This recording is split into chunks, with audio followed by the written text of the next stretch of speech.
Después tenemos el sistema OVA.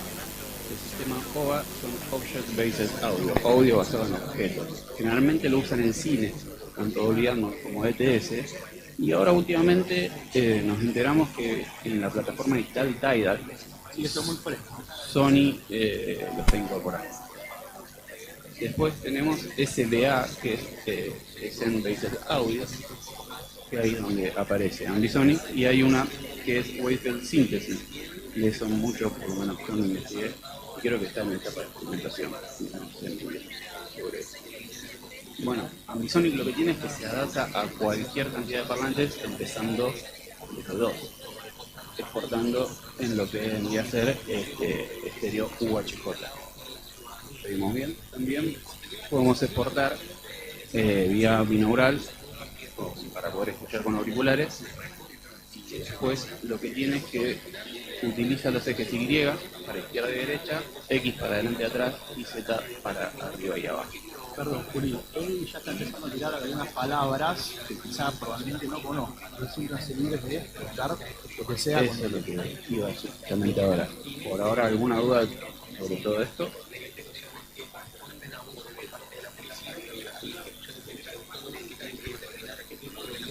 Bueno, lo escuché. Binauralidad, igual mañana va a haber un grupo que lo explique mejor a las 3 de la tarde, pero básicamente es como alguien percibe un sonido. Claramente esto tiene algunos efectos, pero una grabación era un tema que justo iba a explayar un poco más adelante, pero te lo explico. Las grabaciones binaurales tratan de simular el sonido que uno escucha. O sea, generalmente se usa una cabeza, una dummy head, pero eso está como que digo, en esta ronda de mañana, Neumann, se ponen el micrófono como saliendo de las orejas, toman lo que uno escucha. Bidireccional, ¿no? Creo que es un carro. Sí, sí, igual, ¿qué mano es de Neumann? ¿Qué mano es otra marca? No, el K100 es de Neumann. Sí, pero dijiste que no. Me confundí. Pero básicamente es eso, tratar de simular lo que uno está escuchando. Pero bueno, lo que yo digo que tiene como un punto bajo, que no todas las personas escuchamos igual. Yo no mido igual que él, ni igual que ella, ni peso lo mismo que él, ni tengo las mismas, yo no me equivoco, todos escuchamos diferente, entonces creo que ese vendría a ser el punto flojo. Pero bueno, hasta ahí estamos, ¿alguna otra duda? Bueno, seguimos. De todo ahora. Sí, bueno. Yo lo que voy a explicar ahora básicamente es de dónde viene la cuestión de Ambisonics. Ambisonics se remonta a las tomas clásicas que conocemos coincidentes estéreo, como pueden ser la MS, la toma con figura de 8 y un micrófono omnidireccional o cardioide, y también la toma Bloom, que son dos figuras de 8 puestos. Michael Gerson era un científico de la Universidad de Oxford que en los años 70 empezó a experimentar con estas tomas, explayándolas más, desarrollándolas más, concibiendo nuevas tomas como MS y la triple MS que están en el siguiente diapo. Como acá pueden ver, doble MS, dos figuras de 8, un cardioide omnidireccional, y allá la triple MS, donde pueden ver tres micrófonos figuras de 8 y un omnidireccional o cardioide. ¿Por qué hizo esto? Porque él quiso empezar a dialogar con el audio inmersivo, ya saliendo de la horizontalidad y añadiendo el eje Z, o sea, la altura.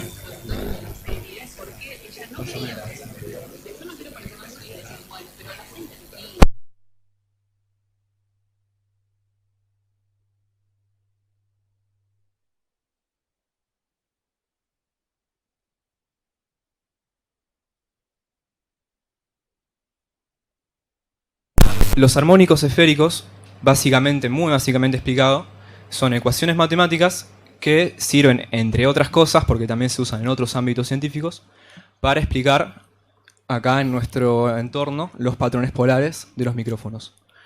Y acá ya empezamos a desprender un poco lo que venía de las tomas de Gerson.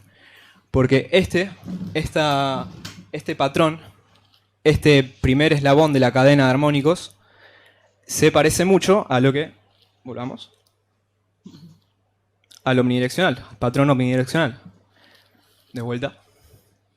Acá que tenemos las figuras de 8. De vuelta. Así es como básicamente se relaciona esta cuestión de los armónicos esféricos con las tomas que Gerson estaba intentando concebir. Si damos no se cambió la diapo, parece. Ahí va. Cuando hablamos de orden, hablamos de la mayor complejidad o el truncamiento de estos armónicos esféricos. ¿A qué me refiero con esto? Cuando nosotros laburemos con plugins, Ambisonics, el orden va a referir a la mayor complejidad o la mayor resolución, lo cual va a resultar en mayor inmersión. Básicamente, lo que podemos ver acá son los 4 canales de los que estábamos hablando, de la toma triple MS. 4 canales, como usaremos en plugins después adelante, que a esto se denomina primer orden, que básicamente cuenta con un patrón omnidireccional y 3 figuras de 8, y estos componentes, que así los vamos a empezar a llamar, van a empezar a formar parte de una esfera o un entorno Ambisonics. Entonces, para que quede claro este concepto, mientras más orden, o sea, mientras mayor número de orden, que tenemos primero, segundo, tercer orden, hasta séptimo orden, que serían como 60 y pico de canales, que no me acuerdo ahora, 64 canales, vamos a conseguir mayor resolución en Ambisonics. Pásamela, sí.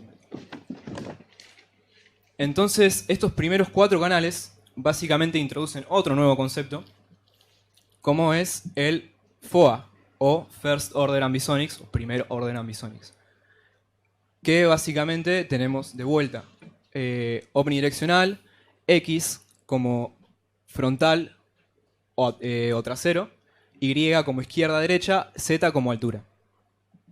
Pasemos. ¿Cómo obtener Ambisonics? Nosotros podemos obtener Ambisonics mediante micrófonos Ambisonics que entregan señal A-format, o sea, esta señal que veíamos antes de 4 canales. Entregan 4 canales separados que luego serán codificados para poder laburar. Los canales sin codificar son denominados A-format. Cuando ya pasan a codificar, o sea, con codificar me refiero al momento en el que insertás un plugin para que puedas laburar con esto.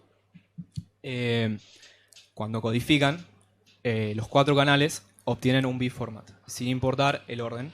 Y ya veremos después otras convenciones que se utilizan dentro del B-format.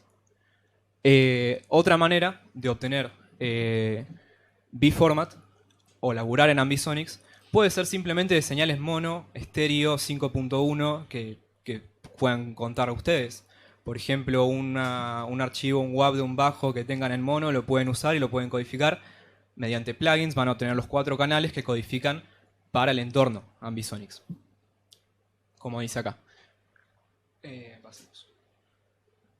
Entonces, dentro de este B-format, que eran los 4 canales con los que nosotros contamos al codificar, tenemos distintas convenciones o distintos estándares, mejor dicho. Esto toma mucha relevancia, aunque por ahí quede muy en el aire ahora, toma mucha relevancia cuando nosotros laburemos con los plugins y tengamos que laburar entre plugins que laburan con distintos estándares, que ahora me voy a referir a eso. Laburen entre distintos estándares si ustedes quieran como consolidar la cadena en un solo workflow. Básicamente estos estándares son AmbiX y Fuma, que refieren a lo que nosotros conocemos como el orden de canales y la normalización, que de eso después va a hablar Leandro. El orden de canales es importantísimo. Con el orden de canales me refiero a cómo el plugin interpreta los 4 canales con los que nosotros contábamos y cuando laburemos en órdenes más altos, los 800.000 canales que tengamos. ¿Querés que te pongan los armónicos esféricos o lo explicás así? Ahí vamos a salir. Ah, perfecto. Fuma, que era uno de los estándares que nombré, dentro de su orden de canales, usa el orden de canales llamado Fuma, que básicamente ordena el W primero, la X, o sea, si se acuerdan era el W el omni, el X adelante atrás, el Y izquierda derecha, creo. Alfabético. Sí, alfabéticamente. Y hay otra convención más nueva que, bueno, como dijo Leandro, Fuma labura alfabéticamente este orden. Y eso, para laburar con órdenes más altos, trae ciertos problemas. Entonces se creó otra convención que es ACN, que forma parte del estándar AmbiEx. Entonces nosotros teníamos que Fuma ordena en orden Fuma, AmbiEx ordena en orden ACN, para que quede claro eso. Como dije, esto tiene relevancia cuando nosotros laburemos entre plugins que laburen entre estas diferentes cosas. El problema que puede pasar acá, básicamente, es que si nosotros laburamos... ¿Funciona el micrófono este? Yo no. Si nosotros, por ejemplo, estamos laburando algo en Fuma y otra cosa y otro audio en AmbiEx, al momento, por ejemplo, de panear, nosotros, si paneamos algo a la izquierda o atrás, pongamos el ejemplo de atrás, probablemente no sea la localización que nosotros elegimos, sino que en un visualizador se muestre otra localización. Por eso el orden de canales, esta es la manera en que interpreta el plugin los canales que nosotros poseemos. Un bocadito, él dijo paneo y se entendió claramente, pero acá no hay paneo, ¿eh? Claro, acá hay como localización. Es otra cosa, después vamos a ver. Bien. Si me olvido algún otro tema que quería tocar. ¿Estás bien? Sí, quería ver si tengo algún... ¿alguna otra cosa? De ruta. Bueno, mientras si quieren voy contando un poquito acá yo esto, que los chicos me dijeron, habla vos de esto, bueno. Esto del channel weighting empieza a aparecer, sobre todo cuando se empieza a trabajar con esto que mencionaba Diego recién, con órdenes más altos. Y a lo mejor para que no quede tan en el aire, yo les puedo traer algo para que lo puedan entender. No sé si alguno recuerda o tiene presente las reglas de paneo en las consolas analógicas, ¿no? O si lo habrán visto en algún DO, eso. Recuerdan, -3, -4,5, ¿no? Eso tenía que ver con el peso de la fuente fantasma y cómo la imagen central fantasma en estéreo se te va adelante o atrás. Bueno, esto vendría a ser algo parecido, pero relacionado como punto de referencia a la señal W, o sea, la señal Omni. ¿Está bien?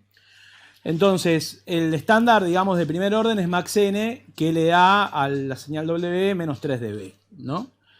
Después hay una versión Equal Power, que es la última que ven, que es la SN3D, y esto va a generar que los lóbulos de directividad de los armónicos esféricos, que no son los W, o sea, todos los otros, en el orden que sea, excedan a W. Donde el weighting es parejo es en la posibilidad central, que es N3D. Yo la verdad que me puse a jugar bastante con esto y no, salvo casos muy puntuales, no percibo como una diferencia muy grande, sobre todo monitorizándome binauralmente. Muy probablemente quizás con algún sistema más grande, calibrado, aparezca, ¿no? Alguna diferencia, por lo menos perceptual fuerte, ¿no? Más allá de estar encima y entrenarse un poco alrededor de esto. Bien. ¿Algo más, Diego? No, básicamente hacer un pequeño resumen de lo que hablé antes para las personas que vinieron recién.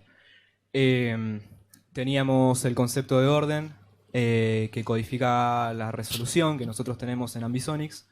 Teníamos el concepto de armónicos esféricos también, para que recuerden, era esta cuestión de los patrones polares de los micrófonos. Teníamos la cuestión también de los estándares que manejábamos, AmbiEx o Fuma. Dentro de AmbiEx nosotros tenemos el orden de canales ACN y el channel weighting, el N3D. Sí, pero ya la gran mayoría de los plugins que empiezan a aparecer te lo permiten cambiar. Claro, eso es otro tema que quería tocar también. Dentro de los plugins, para compatibilizar estas cosas, nosotros tenemos conversores entre AmbiEx y Fuma. Y recordando de vuelta, Fuma tiene orden de canales Fuma y el channel weighting. No te preocupes tanto por eso, porque por lo que acabo de decir, se puede cambiar dentro del plugin. Por ejemplo, en IEM se puede, en Sparta se puede. O sea, el tema es ir a buscar el concepto, tenerlo y más o menos saber qué es lo que hace. Ese pequeño repaso, y ahora viene El entorno Ambisonics, es decir, cómo empezamos a trabajar una vez que tenemos ya los conceptos y un poco la idea de lo que estuvieron hablando recién, de qué es Ambisonics y qué son los órdenes. Entonces, una cosa que había dicho Diego en un momento, que es súper importante para trabajar en el entorno Ambisonics, es que no necesitamos específicamente una grabación Ambisonics, sino que con cualquier tipo de señal que nosotros tengamos vamos a poder trabajar en Ambisonics. O sea, que ya sea una grabación convencional que tengamos en mono o algo que tengamos en estéreo, pistas, instrumentos virtuales, cualquier cosa puede ser codificada, ¿sí? Entonces, para esto vamos a tener que podemos procesar la señal previo a esta instancia. Y luego de esto podemos codificarlo. Codificarlo dentro del orden que nosotros querramos trabajar de Ambisonics, ya sea primer orden, segundo, tercero, un poco lo que se veía recién en todo el detalle de los armónicos esféricos. Una vez que hacemos esta codificación, que es simplemente poner un plugin en nuestro canal al final de todas las inserciones que estuvimos haciendo de procesos, podemos trabajar ya dentro de lo que es nuestro entorno Ambisonics haciendo determinadas transformaciones, ¿sí? ATK tiene algunas muy potentes,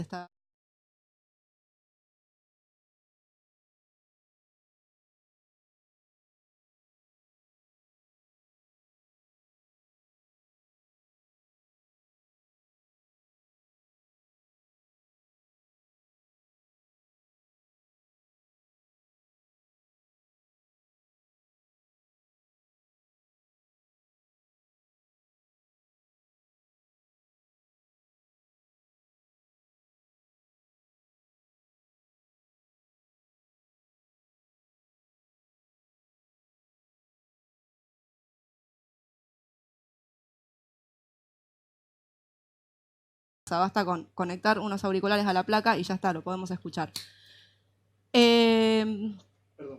Sí, obvio. Sí. Perifónico y pantofónico, ¿cuál es la diferencia? En uno es toda la esfera y en el otro es... 2D y 3D. 2D versus 3D. El perifónico 2D. perifónico es 3D. Ahí estaba Perifónico la es guía 3D. Sí, ahora me entré el coágulo. Entonces, podemos trabajar con cualquier DAW que nos permita cargar plugins para codificar y decodificar.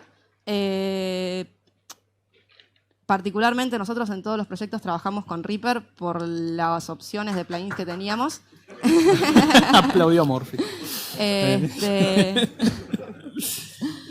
Un exabrupto. Importante tener en cuenta en qué momento de la cadena que estamos trabajando o sea, en qué momento nos encontramos. Si ya codificamos o si todavía no codificamos para saber cómo vamos a procesar. ¿Sí? Los mismos plugins, por ejemplo, uno de los que trabajamos mucho todos es IEM. IEM tiene compresor, tiene ecualizador, tiene varias cosas que trabajan dentro de Ambisonics, entonces eso debería siempre insertarse posterior a la codificación. Pero podés trabajar, por ejemplo, con, no sé, el paquete de Waves que todos usamos. Bueno, también se puede usar en sus versiones mono o lo que estemos trabajando de la pista. Todo eso sería previo a la codificación. Otra cosa importante a tener en cuenta es no marearse o no mezclarse entre Fuma y AmbiX. Por ejemplo, recién nombraba ATK, que tiene un montón de transformaciones de escena muy interesantes, pero ATK trabaja con Fuma. Y la mayoría de los otros plugins trabajan con AmbiX. Entonces, lo que habría que hacer, si queremos mezclar, porque se puede mezclar tranquilamente, es poner un conversor que pase de uno a otro. ¿Sí? Uno antes y uno después para seguir trabajando, si queremos seguir trabajando con AmbiX.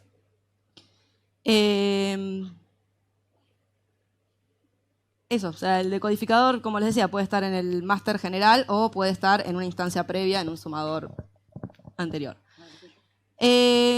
Esto, que se va a repetir un poquito, porque son GIFs. Son GIFs, son loops de GIFs. Es un ejemplo de un workflow común para trabajar en Ambisonics, en el que la idea es, bueno, nuestras fuentes, pasarlas por un bus Ambisonics, en el que vamos a estar haciendo la codificación, pero tener la posibilidad de poder salir tanto por auriculares como por un sistema de parlantes. ¿Sí?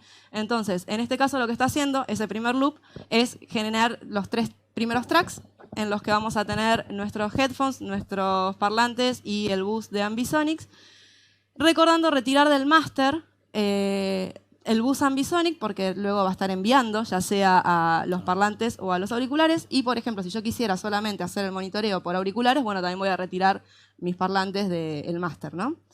Y la otra cosa a tener en cuenta, importante de esto, es la cantidad de canales. Porque por default, cuando vos creas un track en Reaper, te lo crea en estéreo. Entonces, si vamos a estar trabajando en un orden, en este ejemplo creo que es quinto orden, está trabajando con 36 canales, bueno, lo que hay que hacer es eso, cambiar los 36 canales. Después de eso, lo que estamos haciendo, el siguiente, es un ruteo en el cual está enviando el bus, Ambisonics, a los parlantes y a los auriculares. Una cosa muy cómoda de Reaper es justamente eso. Para hacer un envío de un bus al otro, basta con arrastrar el routing y ya hace el envío. Nos va a abrir una ventanita en la que nos va a preguntar la cantidad de canales de entrada. Eso es importante tener en cuenta para seguir trabajando con el orden, ¿no? En este caso 36. Y por último, bueno, para que esto suene necesitamos tracks de audio. Entonces es generar nuestros tracks, importar los audios si los tenemos importados o generarlos, hacer las grabaciones. Y a cada uno de estos canales lo que está haciendo ahí es justamente rutearlos, simplemente los selecciona y los envía arrastrándolos al bus Ambisonics. Esto hace algo que se llama parent send. Entonces, si bien nos figura como en el ruteo, el primer puntito normalmente es el que nos marca el máster, bueno, ahora no está yendo más al máster, sino que está yendo a ese bus Ambisonics. Incluso fíjense que se corrió como para marcarnos que está dependiendo de ese bus. ¿Sí? Lo mismo, generar la cantidad de canales, siempre tener en cuenta la cantidad de canales que correspondan con el orden que estoy trabajando. Cada una de estas instancias después yo la puedo codificar y en mi bus de headphones tendré un decodificador binaural y en mi bus de loudspeaker un decodificador para mis parlantes. El de IEM en particular que lo llama Simple Decoder o algo Si así. yo vengo a tu sesión ahí con un biformat, un archivo que ya está codificado, ¿hace falta codificarlo? No lo codifico, lo Claro. envío directamente y ya está. Muy bien, perfecto. Entonces, justamente lo que hablaba, una de las cosas que yo por ahí veo muy, muy potentes de esto es la posibilidad de hacer el monitoreo binaural. ¿Sí? Se puede, con un decodificador binaural, ya tener el formato B en 2 canales en 3D y totalmente accesible a todos. O sea, creo que todos tenemos unos auriculares para poder escucharlo. Eso que se ve en pantalla es una captura de otro plugin de Waves, el NX, y lo que tiene de interesante ese plugin en particular es que permite ver como en energía y con intensidad dónde está situada cada cosa. Consideraciones importantes a tener en cuenta. La decodificación binaural. La ideal necesitaría de una HRTF propia. ¿Sí? Que eso cambia de persona en persona. Es decir, sabemos que es Head Related Transfer Function o HRTF. Algo dijo Juli, pero si no... Bueno, básicamente es como los filtros que se aplican, ¿sí? Cuando nosotros escuchamos, tanto por el pabellón auditivo, la cabeza, el torso. ¿Sí? Por eso es que justamente todos escuchamos, lo que decía Julia hace un rato, distinto, no exactamente igual, ¿sí? Porque todos tenemos una configuración totalmente diferente. Igualmente, con las grabaciones binaurales se logran cosas muy buenas y los dummy head funcionan muy bien. No es que es imposible, sino que esto ya es hablar del ideal, ¿no? El ideal sería que cada uno pudiera cargar su propia HRTF y decodificar así. Los sistemas de head tracking, que pueden ser a través de una cámara o hay un dispositivo específico que estuvimos probando de Waves que tiene un giroscopio y te va traqueando por Bluetooth con tu movimiento, mejoran bastante la percepción de la escena. Bueno, lo que les decía de UHJ, que permite una buena compatibilidad con estéreo, sacrificando el eje Z, y que en líneas generales, eso lo encontramos todos, trabajando en órdenes superiores, conseguimos una externalización mejor y mejor posición de las fuentes. ¿Saben qué es externalizar? ¿O se imaginan? Externalizar es percibir fuentes por fuera de la cabeza cuando la estás reproduciendo un auricular que lo tenés pegado en el oído. Ese es el concepto.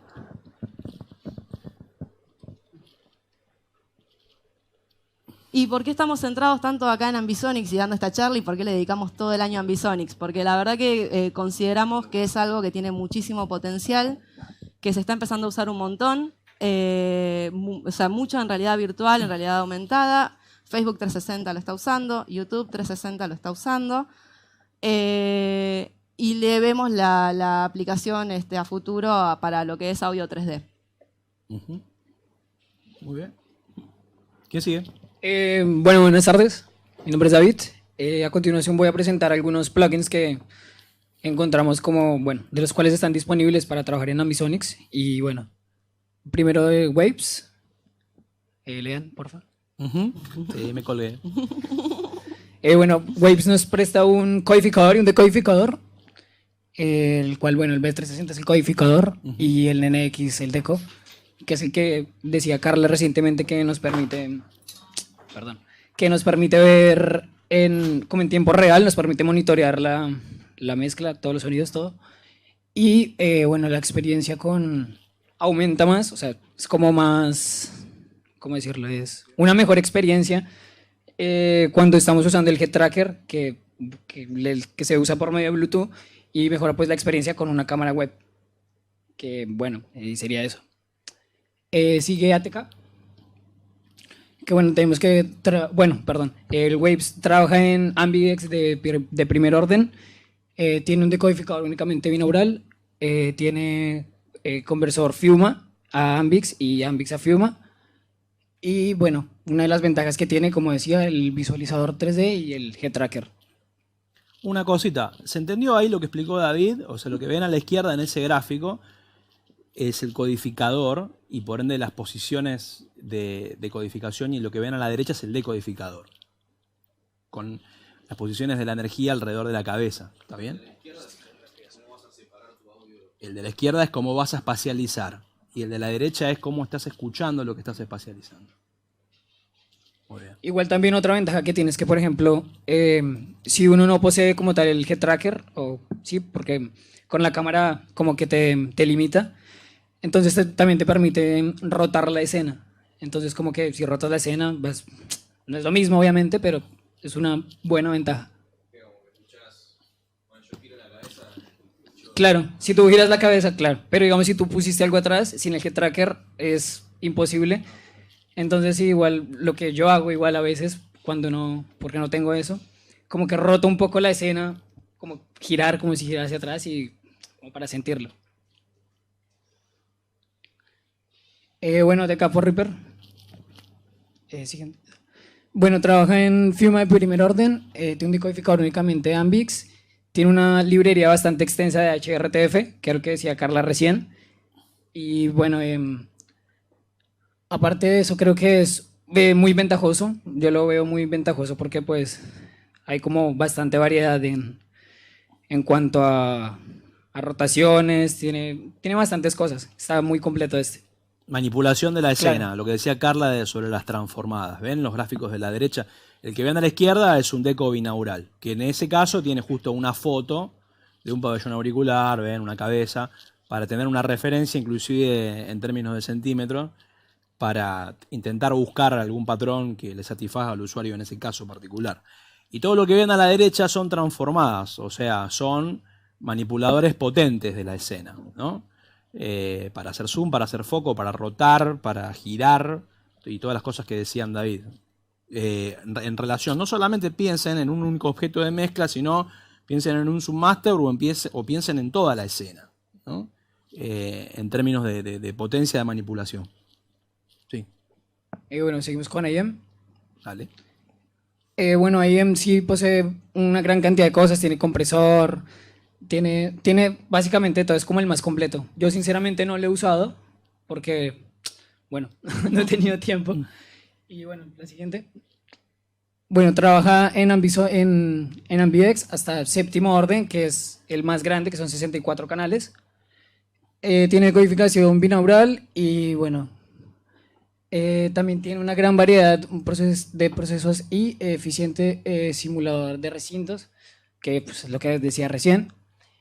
Y bueno, es como que es muy fácil interactuar dentro de IM por la interfaz y todo eso, es como más, se presta más para interactuar y eso.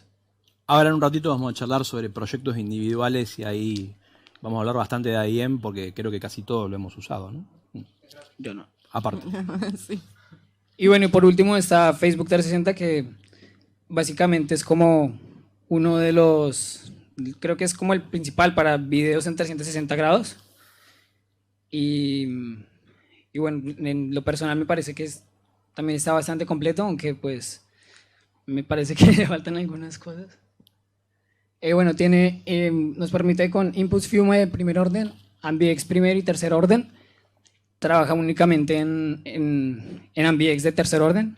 Y bueno, tiene un decodificador, como decía, bueno, solo trabaja en sí en tercer orden nada más. El resto como que tú puedes importar audios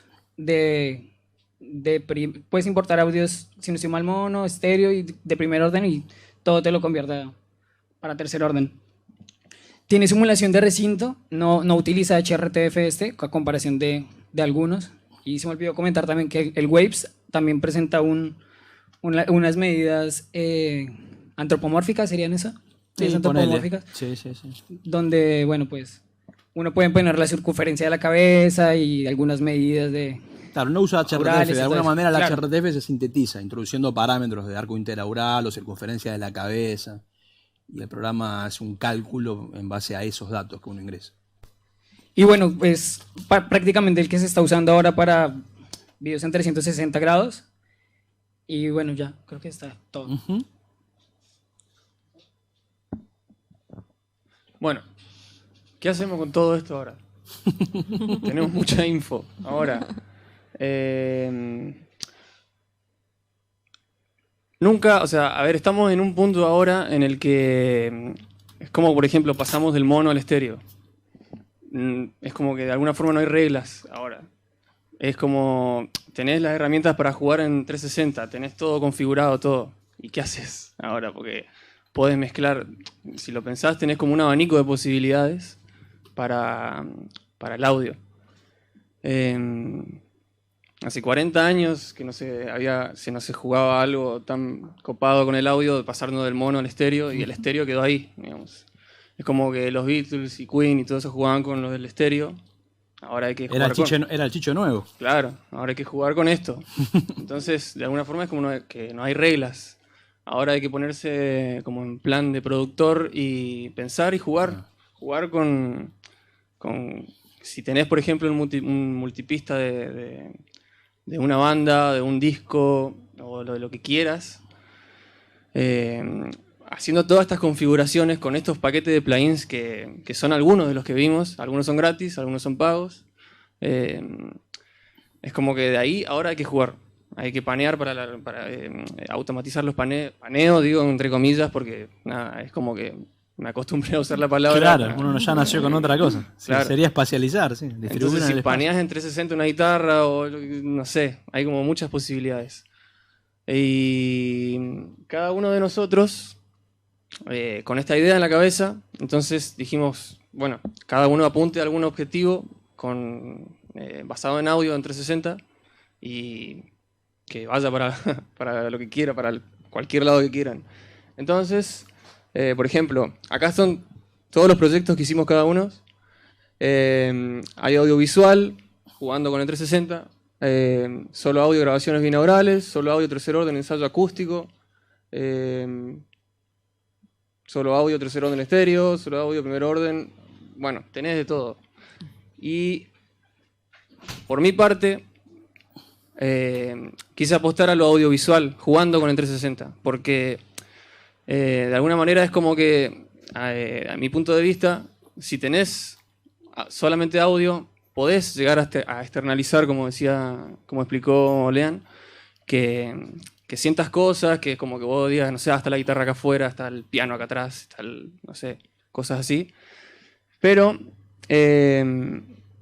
pensé que con un video, agregándole ese audio a un video, se podría como, digamos, sentir mejor este tipo de cambios en el audio, digamos.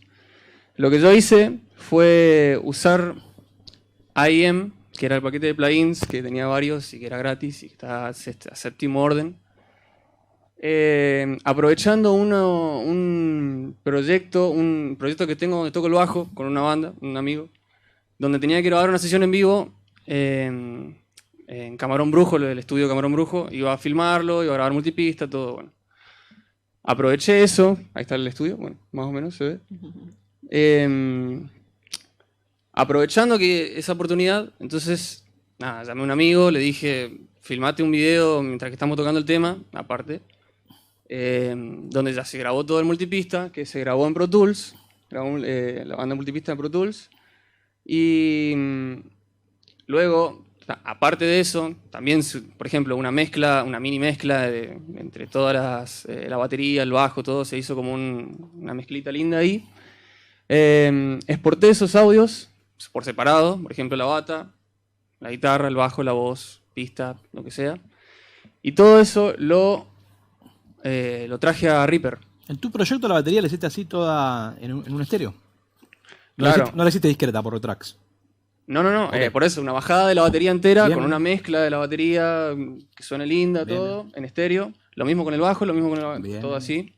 Y lo que hice fue, bueno, llevarlo a Reaper, donde ahí empecé a poner todo esto de codificar, donde empecé a codificarlos a cada, digamos, la batería, a la guitarra, a la voz. Entonces lo único que usé, siguiendo el video luego, porque lo que hacía era ver el video y que cuando giraba, porque el video siempre fue un one shot, fue solamente así, pasó por atrás, por adelante de todos los integrantes, pasó por todos lados, no hubo cortes. Y lo que hice fue entonces seguir el video. Si se doblaba, si iba la bata para la izquierda, paneaba la bata para la izquierda. Y nada, empecé a jugar con eso, con el volumen, con la reverb, o sea, solamente usando el plugin del codificador de IEM, que bueno, acá por ejemplo, como ven, tenés el círculo como para ir moviéndolo o automatizar cuando se mueva. Y hice lo mismo con cada canal, básicamente. Al final me quedó un choclo de automatizaciones. Nada más fue con la mezcla de Pro Tools y solamente acá, por ejemplo, son los 3 que usé. Usé de ATK, que solamente estaba para Reaper. Y luego el primero, te lo hace como de alguna forma, fue una cosa probando nada más, que te lo dejaba como más cristalino al audio, no sé, cosas que escuchaba en el auricular y que me gustaron. Y contá que lo que está arriba, porque la letra es chiquita, es un codificador super estéreo. Super estéreo es lo que se escucha de UHJ cuando no hay codificador, que es lo que escucha la gran mayoría de la gente cuando le da play a un UHJ. Un deco, perdón, muy bien, muy bien. Que es como un estéreo más ancho que el estéreo convencional, básicamente. Exacto. Lo que me generaba a mí en los canales era como que me lo dejaba con más resolución, una cosa así lo escuchaba. Entonces a eso, bueno, lo jugaba con la automatización del paneo del stereo encoder para girar y qué sé yo. Y al final le ponía una reverb que simulaba que acá tenés el room size, digamos, como que le das un tamaño de reverb como del lugar para darle como más realismo, exactamente. Externalización en relación al video también, claro. Entonces nada, justamente con eso, más el video, la verdad que quedó un resultado bastante lindo y que es como algo nuevo, por decirlo, es como lo decía, es como algo nuevo que no hubo antes o las reglas nuevas, entonces como que decís, quiero hacer más de esto. Y bueno, así por ejemplo me quedó... sí, mal. Entonces acá lo que hacía era poner todo en un grupo, poner la pista, la voz, la guitarra, todo en un grupo, y al grupo ponerle un decodificador binaural. Entonces con auriculares iba escuchando lo que iba pasando en 360, digamos. Bueno, más o menos se ven las automatizaciones. Con el Reaper esto es un mundo nuevo porque... Sí. Bueno, acá empecé a flashear, que ruidos raros, cosas así, para jugar justamente con que giren cosas. Esto, por ejemplo, que me ayudó Julián, era para mostrar cómo, por ejemplo, del punto 1 al punto 12 fue cómo se movió. Nosotros estábamos quietos y la cámara se movió en todos esos puntos, sin cortar una vez. Y bueno, nada, siguiente. Siguiente. Y hasta ahí entonces era mi proyecto y quedó recopado. Una cosa con esto. Para que le crean que quedó recopado, en la muestra de fin de año, el 19 y el 20, vamos a dejar unas compus ahí con todo el laburo hecho ahí para que se escuche. Y sí, quedó recopado. Sí. Después igual voy a decir unas cosas de cada proyecto yo, pero al final. ¿Quién sí? Bueno, yo voy a hablar de mi proyecto. Mi proyecto lo que traté de hacer es un híbrido entre lo que es Ambisonics y una grabación binaural. ¿Por qué decidí hacer esto? Básicamente porque empecé a laburar con Ambisonics en primer orden y la verdad que yo no lograba externalizar. Llegaba a ser un estéreo más simpático, un poco más amplio. Y mediante yo hacía eso, por haber hecho grabaciones binaurales acá en la escuela y tomas HRTF con un SM81, yo en casa tengo unos Rode NT5 que son similares, un poco de menor precio, y hacía grabaciones binaurales caseras en mi casa. Con situaciones cotidianas, como que los perros me caminen por un costado, o un celular sonando en la biblioteca. Y la verdad que eso sí me externalizó. Y venía gente y le ponía los auriculares en casa y yo encerraba a mis perros en la pieza y con el momento que caminaban los perros la gente miraba al piso. O sea, o miraba para atrás. Y con el teléfono lo mismo. Yo dejaba de señor el teléfono adelante, dado vuelta, y de repente en el video, en la grabación binaural, suena el teléfono y la gente diciéndome te está sonando y no me estaba sonando. Y en base a eso empecé a investigar más con grabaciones binaurales y me di con un artista que se llama Edgar Froese. No sé si alguno lo tienen. Es un músico alemán. En 1974 este hombre edita su primer disco solista. Él empezó a investigar en esa época con grabaciones binaurales para el lado B de su disco. Y dije, bueno, quiero escuchar esto, a ver qué onda. Y la verdad que lo escuché y la espacialización era mucho más amplia, pero claramente la discográfica los dio de baja estos experimentos porque no era de consumo masivo. Era solamente, de hecho, estaba escrito para escuchar con auriculares. Y en base a estos dos ejemplos y otros, como por ejemplo el video más conocido, La Barbería Virtual, que hay en YouTube, que también es una grabación binaural, decidí hacer un híbrido entre las dos cosas. Después lo que empecé a hacer es empecé a subir los órdenes. Por eso llegué a laburar con el séptimo orden, que ahí sí logré externalizar bastante bien. Sí, hay un detalle que no sé si decirlo ahora o más después, que lo que me pasó laburando en séptimo orden es que aumentó el rango dinámico y me bajó la intensidad con lo que estaba laburando dramáticamente. O sea, no te puedo ayudar porque a mí no me da la máquina. El séptimo orden me directamente, para que se den una idea, yo estaba trabajando en mi casa con un grado de externalización muy bueno. Yo estaba inmerso en la escena y estaba con el músico al lado y le decía, mira, ahora escucha vos. ¿Escuchás la batería atrás? Sí, me dice, está zarpado. Pero el pote del volumen de auriculares está al mango. Nunca en mi vida trabajé con el pote de auriculares al mango.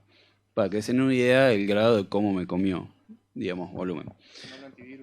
Sí, no, te suena el antivirus, te rompe la cabeza. Pero bueno, básicamente por eso decidí hacer un híbrido entre las dos cosas, para tratar de generar una externalización bastante copada. Después lo otro que decidí yo, que bueno, estaba en la diapo anterior, es componer un tema desde cero. Yo estoy trabajando con una banda, produciéndola, y tenemos un montón de temas, pero dije, lo mejor para esto, para mí en este caso, es poder componer un tema de cero. Porque uno ya cuando compone puede pensar tanto en el espacio y en el tiempo de la canción, en la estética, en la estilística, qué usar, qué no usar, darle silencios, no, que entren los instrumentos de a poco. Y fue la idea de la técnica de tratar de hacer con Ambisonic, sumarle la parte artística de componer un tema para esto. Después, si querés, ahora podés pasar. Este fue el primer boceto que yo le había hecho a la banda sobre la canción, de tratar de elaborar, o sea, todo lo que está en círculo es lo que trabajé con Ambisonics, lo que está en negro es lo que se queda fijo, y lo que está en rojo es lo que después automaticé, pero trabajándolo siempre con Ambisonics. Y los rectángulos son los efectos que grabé con grabaciones binaurales. Lo que grabé fue una pandereta y tratar de simular una gota de agua cayendo. La verdad que es copado. Estoy en situación de maqueta. La maqueta me gusta cómo suena y la idea sería empezar a grabarlo acá en la escuela para la muestra de diciembre. Bueno, acá estamos con la parte de IEM, con lo que utilicé. Bueno, como ven, acá arriba, me voy a parar un poco, es donde seleccionás el séptimo orden, donde te aparece. Bueno, acá está el decodificador binaural, yo hice un auxiliar, no lo mandé directamente al máster, y mandaba todos los canales a ese auxiliar. Laburé en séptimo orden, seleccioné en los tracks los 64 canales y tildé que no lo mande al máster, que lo mande al auxiliar, y del auxiliar sí vaya al máster. Hice esto porque lo que yo quiero es que sea algo más de consumo masivo y se pueda escuchar en el celular con auriculares y no dependas de un B-Format. No sé si se entiende cualquier consulta. B-Format, que es lo que te entrega... Un archivo de 4 canales. De 4 canales. Yo lo que traté de hacer es sacarlo en 2 canales y, no sé, poder escucharlo en el teléfono, pasarlo por WhatsApp y que la gente lo pueda escuchar más masivamente. Bueno, es la belleza con la que trabajé de IEM, porque la verdad que me gustó bastante, que se llama Room Encoder. Podemos trabajar con las dimensiones de la habitación, podemos elegir dónde está el objeto al cual queremos. Planta y corte. Claro. El punto, digamos, naranja vendría a ser, en este caso, la batería. El punto verde, la persona. Que Naranja, está fuente, verde, posición del oyente. del oyente. Después acá podemos manejar el número de reflexiones que queremos dentro de esa habitación. Podemos laburar las propiedades de la reflexión, si le queremos con más graves, más agudos, como les gusten. Una fiesta. Una fiesta total. Hermoso. Increíble. Y algo que también me gustó mucho es la atenuación de las reflexiones. Y básicamente esto es lo que yo trabajé con IM. Después de esto pasé directamente a enfocarme, una vez que ya le di sentido a todos los instrumentos que elaboraba con Ambisonics, a hacer la grabación binaural. Nunca había hecho una grabación binaural con lo que es música. Siempre cuando hice grabaciones binaurales trataba de crear una escena en el cual, como te digo, un perro, el sonido de mis perros, un celular sonando, cosas cotidianas. Nunca en una canción. Y dije, quedará copado. Y entonces hice bastantes pruebas. No directamente con la pandereta o tratando de simular la gota de agua. Sí, empezaba con chasquido de dedos, acercándome hacia los mix, aplaudiendo con una guitarra acústica sonando de lejos. Y las primeras pruebas fueron bastante copadas porque cuando lo escuchó el músico le gustó. Entonces, si al músico le gusta, yo estoy satisfecho que voy por buen camino. El problema sería cuando no le pueda dar algo de lo que el músico me pide. Y ahí es donde quedé tranquilo. Que voy acá es lo que yo había comentado al principio, que no me quiero mucho meter en el terreno de los chicos que van a estar mañana, que son los que van a hablar de binauralidad. Normalmente, idealmente, se utiliza este tipo de dummy head. En este caso, sí es la Neumann Q100, y esto es lo que yo utilicé, claramente, en mi habitación. O sea, le mete un rum zarpado, pero por lo menos me di cuenta que funcionó y lo intenté. Y estos son los Rode NT5, que son los que opté. Opté porque son muy parecidos a los 81 de unidireccionales, son cardoides, placa chica. Así que la verdad que nada, estoy muy contento con el proyecto y espero seguir dándole forma porque yo creo que no lo terminé y lo voy a seguir trabajando de acá a diciembre. Así que espero que lo puedan escuchar en su esplendor en las máquinas. Igual los chicos ya escucharon una previa, así que me pueden dar castigar de lo lindo. Así que bueno, pasamos. Gracias a todos. Pasamos al siguiente que... El siguiente es el mío. Yo trabajé... El tema es así, el mío era una grabación de un trío de tango, de guitarra, bandoneón y piano. Guitarra con trabajo y piano, perdón. Y la premisa era situar de nuevo al oyente en ese lugar, en ese centro de la sala, ¿sí? En esa sala de ensayo en donde había sido grabado. Entonces, la intención es buscar la mayor realidad en esa ubicación. Y terminé trabajando, o sea, arranqué con primer orden y terminé trabajando con tercero. Pasé por séptimo, la máquina no se la bancó. Fui bajando y en tercer orden encontré que, bueno, ahí estaba el punto entre mi computadora y una buena espacialización. Pero además, al empezar a trabajar con IM, encontré algo que ahora me voy a detener bastante a explicarlo, que es la cuestión de mezclar dos plugins que tiene, que es el Directivity Shaper y el Room Encoder, y eso me daba una muy, muy buena espacialización de las fuentes. Entonces, volvemos al anterior. Esto que se ve ahí es más o menos cómo organicé yo mi trabajo, ¿sí? Cómo lo pensé y cómo fui organizando la sesión. Tengo mi grabación tradicional, cada uno de mis canales, todos mono, como estaban grabados. Un mínimo trabajo con un channel strip de ecualización y nada más para corregir alguna cosita que por ahí no me estaba gustando tanto de la toma. Entonces ahí está en verde, hasta ahí estoy trabajando con mis tracks normales mono y todo lo que se ve en azul es toda la parte que ya estoy trabajando dentro de lo que es Ambisonics. Entonces ahí se ve la instancia de codificación, que dice esto de Directivity Shaper, Room Encoder, y una serie de cosas que más adelante las voy a explicar, vuelve a aparecer esta diapo y ahí termino con el resto del proyecto. Pero ahora sí me voy a frenar en la parte del Directivity Shaper. Y para esto justamente me tuve que meter a entender qué eran estas señales Directivity signals, o sea, señales de directividad o señales directivas, no estoy muy segura ahí con la traducción. Pero básicamente parece que medio volver al principio de esta charla y es entender bien cómo funciona la codificación y la decodificación en Ambisonics. Cuando nosotros estamos codificando en Ambisonics, lo que se genera es un patrón de rayo, es decir, toda la energía proyectada en una esfera virtual alrededor del usuario. En la instancia de decodificación, cuando nosotros ponemos un decoder, previo a eso se hace lo que dice weighting, que sería como una especie de normalización, ¿sí? Que lo que va a hacer es un poco reducir estos lóbulos que vemos que se van formando. Esto es una parte de una captura de justamente del plugin el Directivity Shaper, en el que nos muestra cómo se vería la señal una vez codificada. O sea, tenemos un lóbulo frontal principal, que es hacia donde estaría irradiando la energía, mayormente, pero además esto ya es segundo orden, ni siquiera es un orden muy avanzado. Mientras más subo de orden, más lóbulos empiezan a aparecer.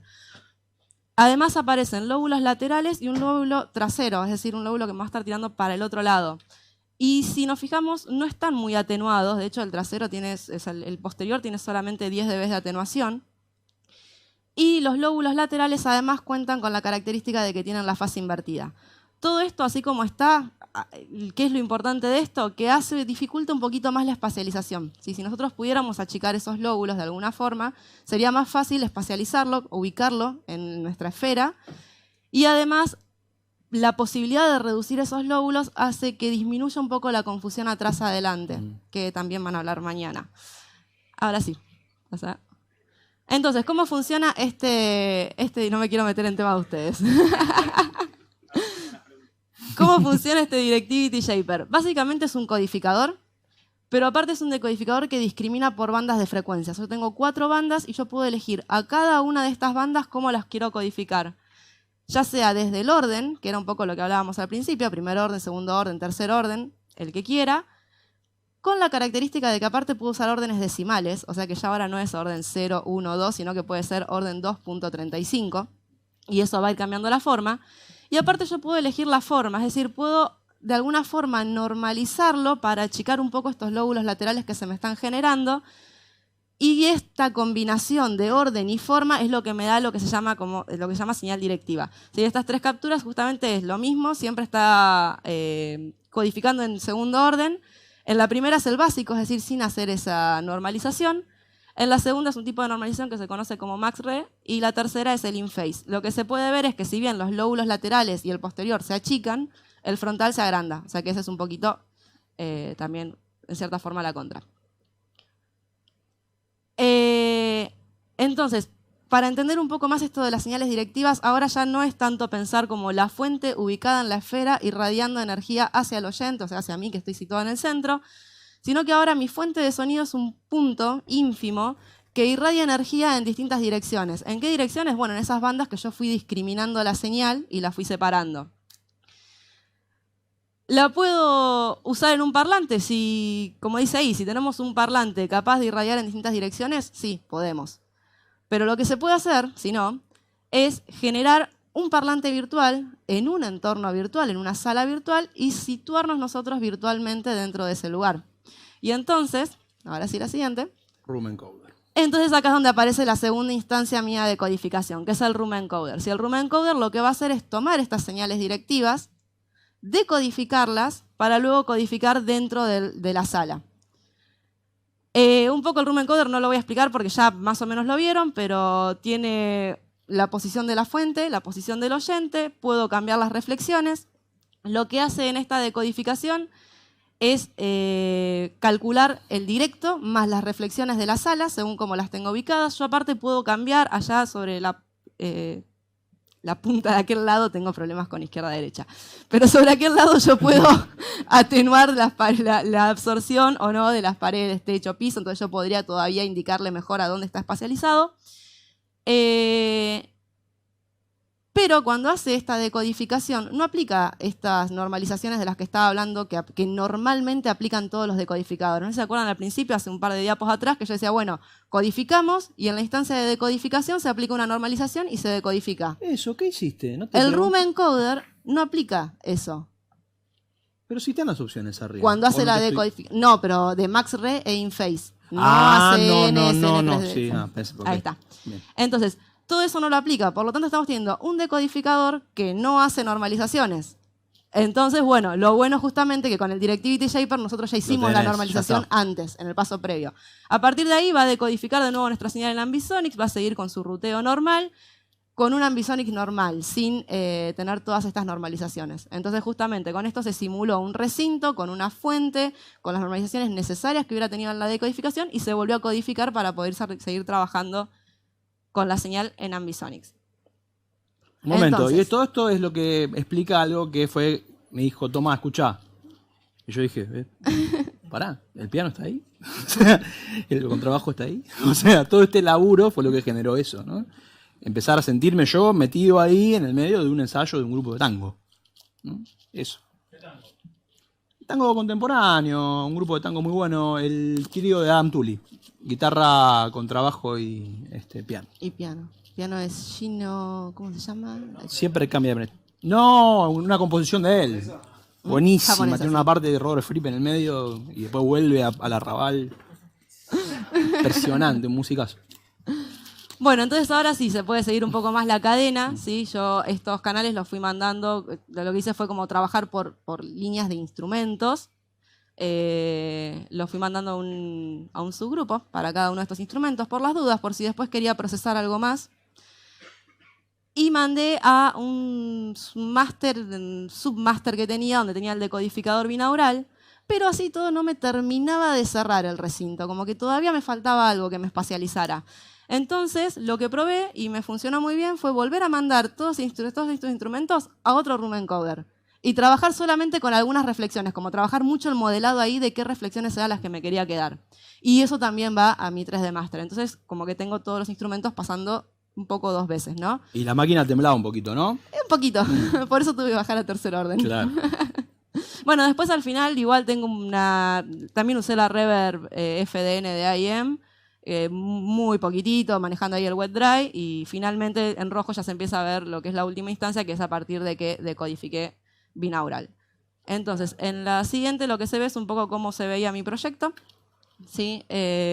Activan, que esto va con la ¿Una más? siguiente. Eso. Ah. Bueno, justamente ahí se ve el Directivity Shaper, el caso particular para el piano. Fui probando un poco, lo que se va viendo arriba es la respuesta en frecuencia que se da según a dónde está puesto el punto negro igual. El punto negro es el puntito negro que está al lado de todos esos puntitos de colores. Cada uno de esos puntitos de colores es la división por frecuencias que tengo. Si siempre utiliza la misma codificación, como para que no te pierdas de dónde estás colocando cada uno de esos puntos. Y ese puntito negro que tiene como una P se llama probe. Vos podés, si querés, bloquear las direcciones y después vos movés solo ese punto y se mueve todo junto en relación. Es un viaje de ida esto, ¿no? Y después de esto fui al room encoder, como decía recién, está en la siguiente. Al room encoder posicionando el piano en esta sala, ¿no? Otra cosa más que hice, que está en la siguiente, creo, era por cómo estaba grabado el contrabajo. Claro, el contrabajo tenía dos mix, uno en campo cercano y uno en campo directo. El de campo directo tenía muchísimo room, tenía muchísimo de todo lo que estaba pasando ahí adentro. Y room me estaba faltando. Entonces me vino bárbaro justamente decir, bueno, pará, que no sea más el del contrabajo específicamente, sino que lo que hice fue codificarlo en orden cero, es decir, convertirlo en un total omni, posicionar según las frecuencias que quería arriba, que quería abajo, que quería adelante, que quería atrás, y utilizarlo de eso, de room. Y funcionó bastante bien. Bueno, después del Directivity Shaper pasa al room encoder. Además de eso, está los envíos de todo esto a cada uno de los rooms encoders específicos por instrumentos, Claro. es solamente eso. Y por último, en el 3D Master que se ve ahí, que es ese auxiliar que yo estaba usando, tengo la reverb aplicada y un binaural decoder, que en particular a mí me funcionó muy bien activarle la ecualización para los auriculares que yo estaba usando. O sea, tenía una diferencia muy grande entre tener activo o no tener activo eso. Después, a la hora de hacer el render final, obviamente lo desactivé, pero para escucharlo a mí me funcionaba muy bien. De eso es todo. Buenísimo.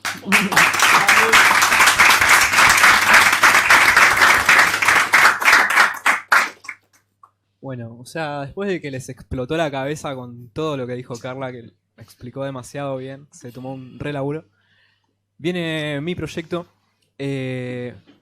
Básicamente lo que yo estuve laburando, yo estuve componiendo temas, yo también soy músico, estuve componiendo temas y desde la composición también pensando en esta cuestión de luego espacializar con Ambisonics. Yo en este sentido fue un pelín cagón porque, como ven acá, no dice Ambisonic, viste todo, dice Ambisonic más estéreo, o sea, me contuvo un poquito. Claro. También por esta cuestión de lo que me pedía la canción que estaba laburando, que es una canción más punch, con mucho ataque. Entonces, tomé algunos puntos de la canción que me parecieron, que después voy a decir una conclusión que me parece súper importante. Tomé ciertos puntos de las canciones, compuse arreglos específicamente para esto, para laburar en Ambisonics. Y terminé con una mezcla entre estéreo y Ambisonics que ya voy a explicar cómo la fui haciendo. Bueno, acá, como dice la diapo, canciones que cuentan con el uso de programaciones en MIDI, grabaciones convencionales en canales mono, estéreo. Básicamente la instrumentación son batería electrónica sampleada, MIDI de teclados y guitarras que toqué. Grabadas convencionalmente. O sea, una producción convencional, pero con la idea ya de como espacializar luego. La búsqueda es desde un proyecto grabado y producido convencionalmente, obtener una alternativa a la mezcla tradicional estéreo. O sea, tener como una otra opción. Así como yo tengo el paneo clásico en estéreo, tener como otra herramienta más para usarla y tener este híbrido, digamos. En ciertos momentos musicales de las canciones mediante especialización en plugins Ambisonics. Básicamente el flujo de señal que estoy teniendo está un poco desactualizado acá porque estuve retocando hace un poco la mezcla. Versión 93. Claro, sí, es así. Estoy yendo, como dice acá, de tracks con procesos convencionales, ya sean EQs, compresores, básicamente como mezcla cada uno, siempre EQs, compresores. Después de esto, tengo tres opciones. La primera opción sería poner un codificador y procesos Ambisonics en el track para luego ir a un auxiliar de codificador binaural y luego ir al master. La otra opción que estoy teniendo, que estuve manejando, fue desde varios tracks agruparlos y ese grupo ahí colgar, por ejemplo, fue el caso de una batería, varios tracks, yendo a un grupo, ese grupo cuenta con un codificador, cuenta con sus respectivos procesos Ambisonics, obviamente respetando toda esta cuestión de los estándares AmbiEx, Fuma y el orden. Luego yendo a otro auxiliar, donde tengo las de codificación binaural, y luego yendo al master. Y si no, directamente los tracks que laburé siempre en estéreo convencional son simplemente tracks que básicamente al máster así de simple. Está bueno explicar de vuelta, si bien Carla lo explicó demasiado bien, el ruteo de la señal. Básicamente, recordemos que el track que posee el codificador no va al máster. Apretame. Sí, dale. Te sigo. Tenemos que respetar el número de canales que posee, que si nosotros estamos laburando, por ejemplo, en quinto orden, estaremos laburando con 36 canales. Entonces, desde esta parte del ruteo, o sea, nosotros haciendo clic acá, entramos al ruteo del canal, del track. Ajustamos la cantidad de canales con las que nosotros contamos. Y luego necesitamos ajustar la cantidad de canales que salen hacia el auxiliar con el decodificador. Que en este caso estamos teniendo 36 canales en el track y estamos saliendo con esos 36 canales hacia un auxiliar con el decodificador. Básicamente no me salí mucho de lo que estuvieron laburando mis compañeros. Estuve laburando con IEM. Esto está desactualizado y lo decía porque estoy laburando simultáneamente en quinto orden, tercer orden y primer orden. ¿Cómo hago esto? Volvamos un toque a la diapo del ruteo. Antes. Esa misma. Básicamente tengo tres de estos.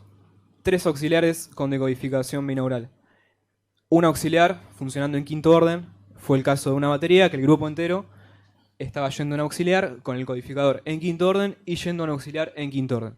Otro auxiliar más con tracks individuales, 16 canales porque era tercer orden, yendo a un auxiliar con decodificación en tercer orden y después otros tracks laburando en primer orden con ATK. ¿Y tenés una compu de la NASA o la compraste en Garbarino? No, de hecho quería contar que sí, creo que fue en Walmart, en Garbarino, alguna cosa así. Quería contar que, como bien dijo Carla también, otra cosa que dijo Carla, laburar en séptimo orden te quema la computadora literalmente, salvo que estés laburando en muy poquitos tracks, ¿viste? Entonces fui como bajando también, fui como haciendo ese retroceso en cuanto a órdenes y la verdad terminé teniendo solo este grupo que era la batería en quinto orden. No me zarpé más porque acababa ahí mi computadora. Se la banca bastante. Sí, la verdad que sí. Después, los demás tracks los estuve laburando en tercer orden y uno solo me parece que era un efecto medio flashero, lo empecé a meter en primer orden. Volvamos a las diapositivas. A la anterior. Bueno, o sea, los plugins que utilicé fueron el Room Encoder y el Directivity Shaper, que ya los explicaron. Lo único que voy a decir es que esta función de acá, que por ahí no se ve mucho, es el orden de directividad, que bueno, básicamente la fuente nos brinda a la fuente, digamos, más direccionalidad y hace que podamos tener una localización más precisa de la fuente cuando estemos laburando. Y a esto también ayudó el Directivity Shaper, discriminando en frecuencias, frecuencias más graves usando patrones más omnidireccionales y frecuencias agudas más direccionales. Otro plugin que usé, otro paquete, fue el de ATK, que es el que contaba que estaba laburando en tercer orden. A todo esto el quinto y el tercer orden lo laburé acá y el primer orden me había equivocado antes. El primer orden lo laburé en ATK. Usando un encoder que es el spreader, que básicamente discrimina la señal por frecuencias y las distribuye en el entorno Ambisonics. Hay otra función que es el diffuse encoder, que lo que hace es distribuir aleatoriamente en frecuencias la señal que nosotros tengamos. Y se crea un efecto bastante copado y bastante inmersivo. Aparte de eso, el focus, que como ven es este acá, que básicamente lo que hace es, nosotros teniendo toda la información esférica del entorno, podemos concentrarnos en un puntito solo. Entonces, elegí este punto, que fue el que mejor me sonaba en un bajo, por ejemplo, para que me suene solo la energía que venía de este lado.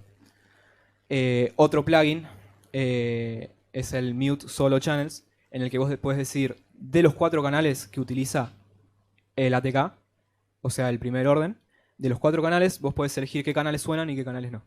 Entonces yo la premisa que utilicé para usar este fue, quito la información del W, o sea, del Omni, y me quedo con todo lo demás. Cuestión de hacer las cosas un poco más difusas. Otro plugin importante que usé, como el plugin de IEM no me estaba dando muy buenos resultados en cuanto a audio, no me gustaba mucho lo que sonaba, empecé a investigar de otros plugins, de Reverb, y me encontré con este, Ser del Bien, que es el Wigward, el Ambifreeverb 2 de Wigward, que labura en primer orden, así que me vino joya para laburar en Ambisonics. Sin embargo, también lo usé para laburar en quinto orden y ahí que me cagué en todo lo que dije antes, pero lo que importa finalmente también es lo que suena. Y la verdad, obtuve muy buenos resultados. Un dato técnico acá, porque él dijo muchas veces primer orden, quinto orden, tercer orden, y si bien algunas cosas las mandó de derecho viejo, así como artista que es, sumándose a ver qué pasa, otras cosas no, y IEM tiene la posibilidad de que vos entres con un orden y salgas con otro, o directamente tiene un toolbox que directamente es para eso. O sea, vos entrás con un orden y salís con otro, ¿no?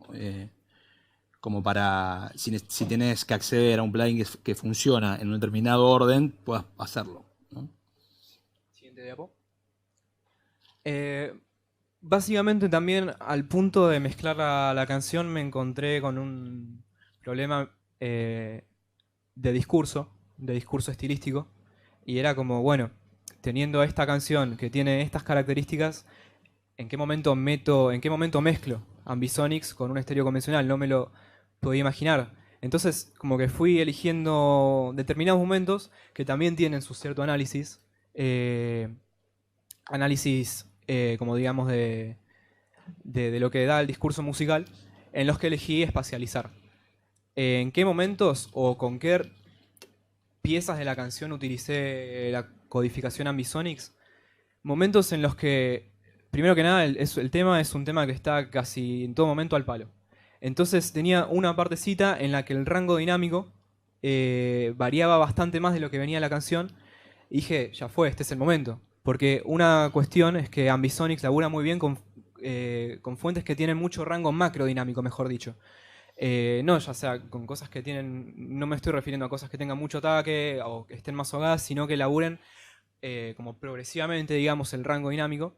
Y en esa parte de la canción me resultó mejor, ya que tenía un cambio como medio a un piano, considerando todo lo que era la canción el resto de la canción. Entonces fueron en esos momentos en los que hice automatizaciones. Acá se puede ver la automatización de un grupo de batería. Que acá hice una cosa muy curiosa, que la batería venía sonando en estéreo, o sea, venía haciendo un grupo de canales en batería común, como todos conocen.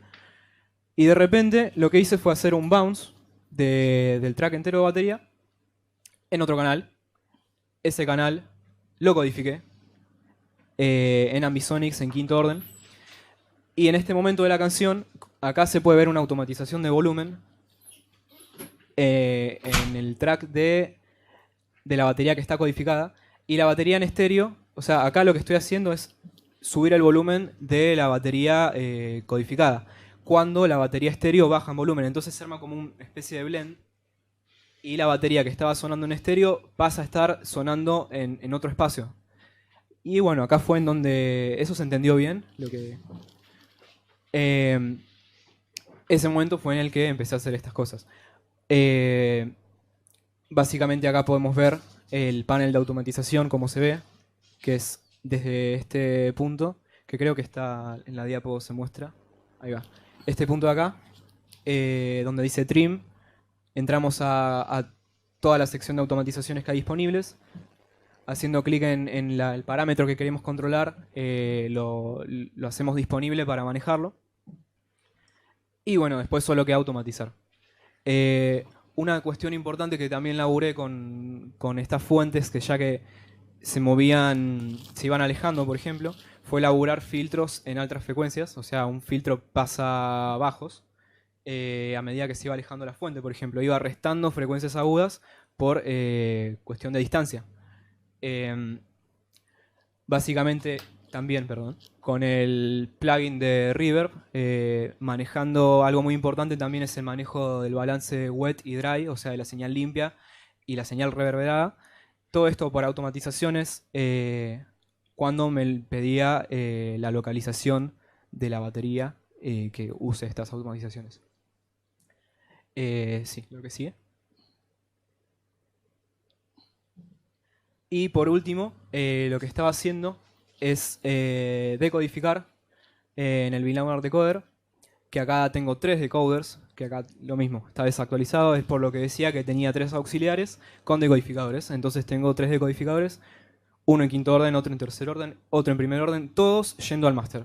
Entonces me queda un máster, como es binaural, todas las decodificaciones son en 2 canales. Y todos esos 2 canales están yendo a un máster de 2 canales. Entonces ahí tengo ese blend entre el estéreo y el audio Ambisonics.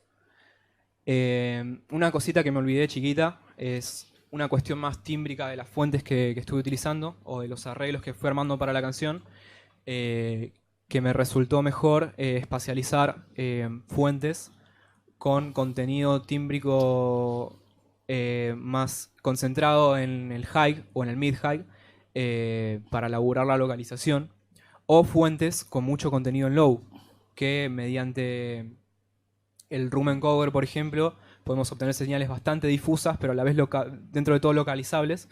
Y esas fueron las cosas que, aparte de lo que mencionaba el rango dinámico, me resultaban mejor para localizar.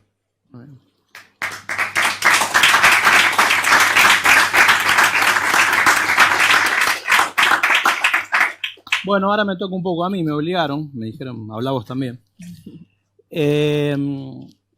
Y bueno, mi principal cuestión con esto siempre fue el tema de la compatibilidad. O sea, con suerte dispar en mi cabeza, a veces en los auriculares va bien, a veces no, a veces que auricular, si la HRTF mía, si la de otros, si esta base de datos, que Sofa o lo que sea. Entonces decidí olvidarme de ese problema, que estamos bastante inmersos ya en ese problema, bastantes. Entonces dije, no, me voy a poner un coto que va a ser UHJ. O sea, voy a laburar pensando que en un par de monitores tiene que rendir. Entonces sacrifico el eje Z, le pego un tiro y me la banco con el Omni y con el Frontback y el LR. Y casi me funcionó. Hasta que me equivoqué. Y esa equivocación derivó en algo que me funcionó. Estaba trabajando con los chicos en los resultados del experimento binaural que vamos a mostrar mañana. Y de quemado puse una reverb de convolución que usamos para el experimento. Porque me equivoqué. Y dije, para un poco. Y le cargué la respuesta impulso binaural mía, ¿no? A la salida del Deco UHJ. Y se puso lindo. Se puso lindo. Obviamente lo tuve que perillar un poquito. Fíjate que le bajé menos 18 dB. Le bajé al tamaño de la ventana porque la compu temblaba. Creo que una ventana de 8 lucas más o menos. Y en determinados momentos era no, esto es lo mismo que una reverb, así nomás. Y después volvía. Y después, y me cansé de eso. Entonces dije, ¿cómo resuelvo esto? Entonces me puse a escuchar atentamente, como por lo general yo intento resolver las cosas. Y dije, ¿dónde está el problema? Y el problema está en los transitorios. O sea, ¿dónde parecido a lo de Diego, dónde no me funciona?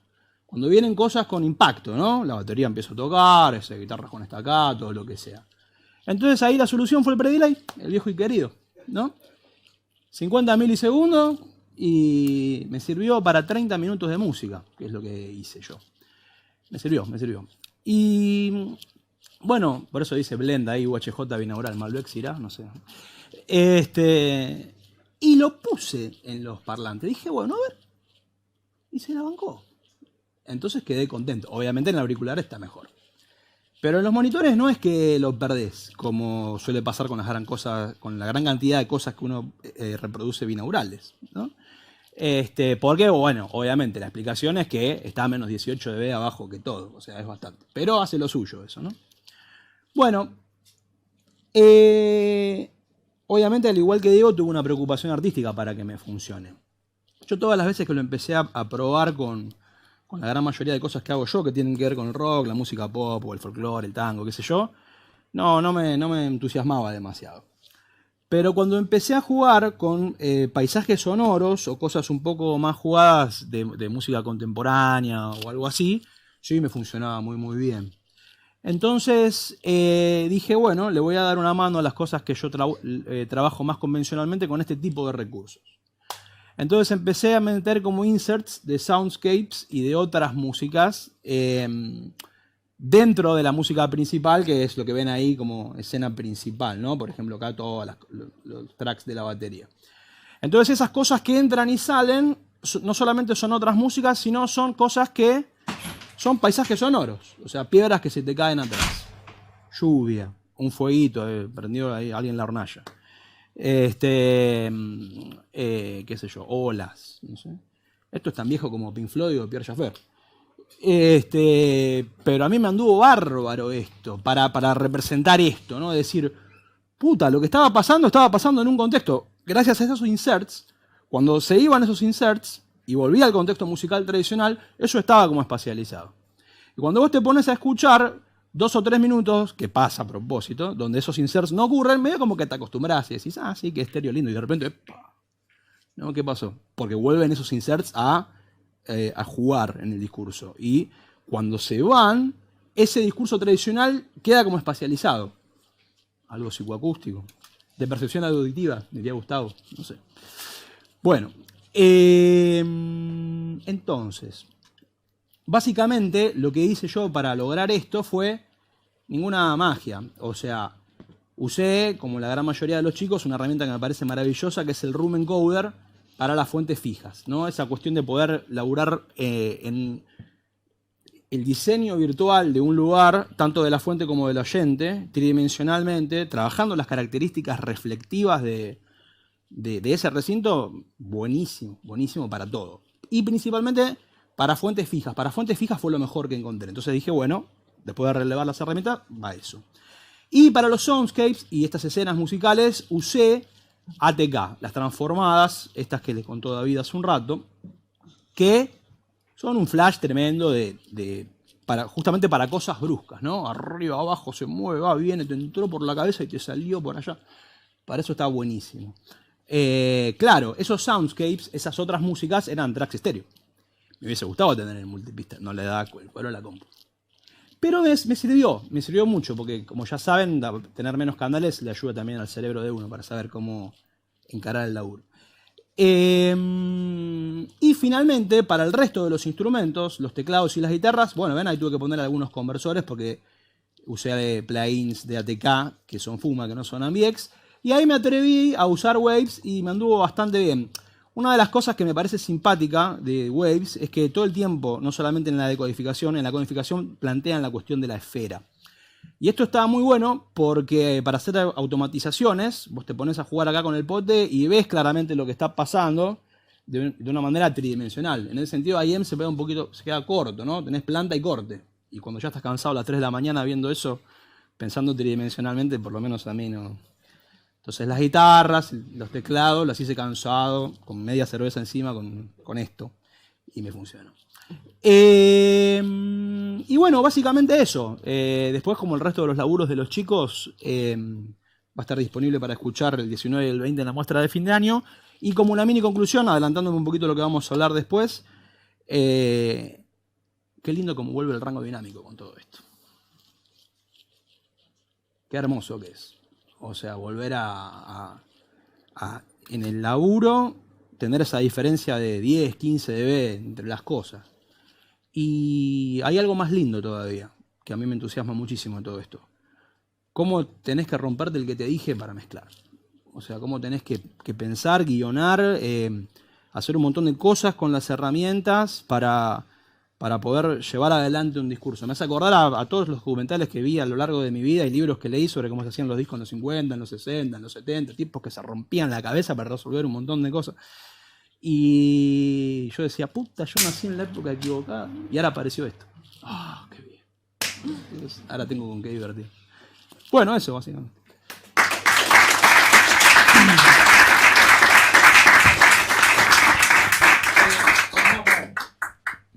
Bueno, mi proyecto es un paisaje sonoro interactivo. Básicamente me quiero inclinar, o bueno, me estoy inclinando a un video que se pueda ver en Facebook, así arrastrando, o en YouTube, que básicamente se ha inclinado a eso. Y bueno, quise como hacer una representación de una plaza de mercado de la Edad Media.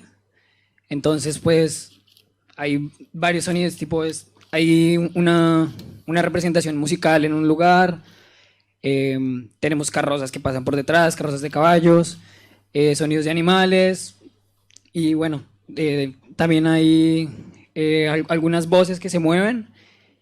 Y bueno, me inventé, antes que nada, pues usé estos tres por el momento, porque es algo que está todavía en curso. Y bueno, me inventé un pequeño diagramita ahí dibujado en Paint, que bueno, básicamente este vendría siendo el oyente. Esto que está acá es la voz básicamente viene de atrás. La idea es que hace como que se automatiza con él, lo está intentando con Facebook 360, se realiza con el Facebook 360 eso. Y bueno, las pruebas que he hecho, o sea, como que me gusta porque se automatiza, todo sale bien, pero algo que no tiene el Facebook 360 que yo no lo siento y que no me gusta para nada, es que como que no espacializa muy bien con lo poco que hay. O sea, solo lo pongo a automatizar y eso, pero como que con todo lo demás que le pongo antes, no siento o sea, la espacialización, no siento que viene de atrás, nada de esto. Solo como que siento un breve, como un breve estéreo convencional a veces, que se siente un poquito como así y como que vuelve otra vez de nuevo a abrirse en paso. Entonces, pues bueno, esto es con la voz y aquí, bueno, es un rebaño de cabras que fue un audio un poco chistoso porque es un audio que grabó mi abuela donde vive. Y entonces, por ejemplo, el sonido de las cabras, o sea, como tal, las cabras y las campanas como que es lo que está guiando prácticamente cómo viene, cómo se está acercando el rebaño. Entonces, pues bueno, el movimiento que realiza las cabras viene así como hacia donde está la... Esto para empezar es la presentación musical. Acá está la parte de la carroza que pasa por detrás. Tenemos también un molino de agua que puse en la parte de atrás hacia el costado izquierdo. Y aquí hay como un montón de muchos sonidos. O sea, aparte de haber como un sonido omnidireccional, que es como que quiere generar como que se sienta así, de mucha gente, hay también otro sonido al lado que como que me va a permitir diferenciar entre donde está la parte musical de donde está como donde hay más gente con el mercado y etcétera. Entonces, bueno, los únicos que tienen movimiento son la carroza, la voz, que es esta de acá, que como les digo viene así de atrás, y el rebaño, que viene así de frente, como que se cruza hacia el lado, viene de frente un poco como hacia la derecha, y como que te tiene que pasar así por detrás de la cabeza, y se va hacia el lado izquierdo y se desvanece. Pero pará, ¿tú esto fue jugando o lo pensaste? No, estoy jugando con eso. Ahora me encuentro con un dilema un poco grande aquí, porque al yo querer hacerlo con Facebook, o sea, lo estoy haciendo con Facebook 360, pero si yo quiero los sonidos que tengo fijos, los pongo atrás. Entonces, al girar yo con el Facebook 360, el sonido no va a sonar igual a como quiero que siga sonando siempre atrás. Entonces, como que tengo un conflicto ahí entre los sonidos que se mueven y las fuentes que están fijas. Entonces, pues bueno, igualmente, en vista de esto, yo estoy haciendo lo de Facebook 360 aparte y decidí hacer una mezcla fija con waves y algunas cosas más. No sé, la siguiente, por ejemplo, algo muy curioso que me encontré es que el B360 me permite como ubicarlo en la parte de atrás, que como mostraba Lean recién, pero tampoco me genera como mucha... No me genera como que está atrás, no me espacializa bien. Entonces, hace un tiempo estuve jugando con el DIR Virtual Reality, que me parece que es un plugin que espacializa, básicamente solo espacializa muy bien. Entonces dije como, ¿por qué no intento meterle el DIR antes del B360? A ver cómo me anda. Y bueno, y en efecto, lo metí aquí en algunas cosas y bueno, me encuentro con que realmente se siente una espacialización mejor. Hay que hacer hice algunas ecualizaciones y demás, pero, o sea, se siente realmente en la parte de atrás y lo que es esa parte que está, o sea, la mezcla que tengo donde está todo fijo, es como que gracias a este plugin, como que en compañía con el Waves, realmente como que me permite tener las fuentes fijas, de verdad, o sea, las siento bien espacializadas y demás. No sacaste el B360, dejaste los dos puestos. No, dejé los dos puestos, claro. Y bueno, además de esto, quiero agregar también que, o sea, es algo que está en proceso. Estoy trabajando en el video con mi papá, tenemos algunas cosas hechas. Y bueno, en el Facebook 360, lo que les decía, prácticamente necesitas del apoyo visual sí o sí para poder realizar toda la automatización y todo esto, pero pues por el momento va bastante bien y esperemos a ver qué más va.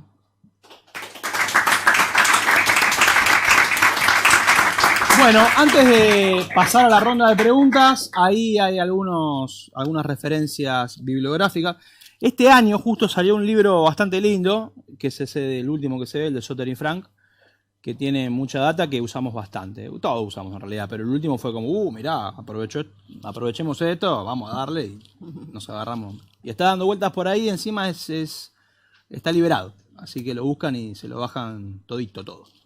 Bueno, preguntas, consultas, dudas. Sí, micrófono, por favor.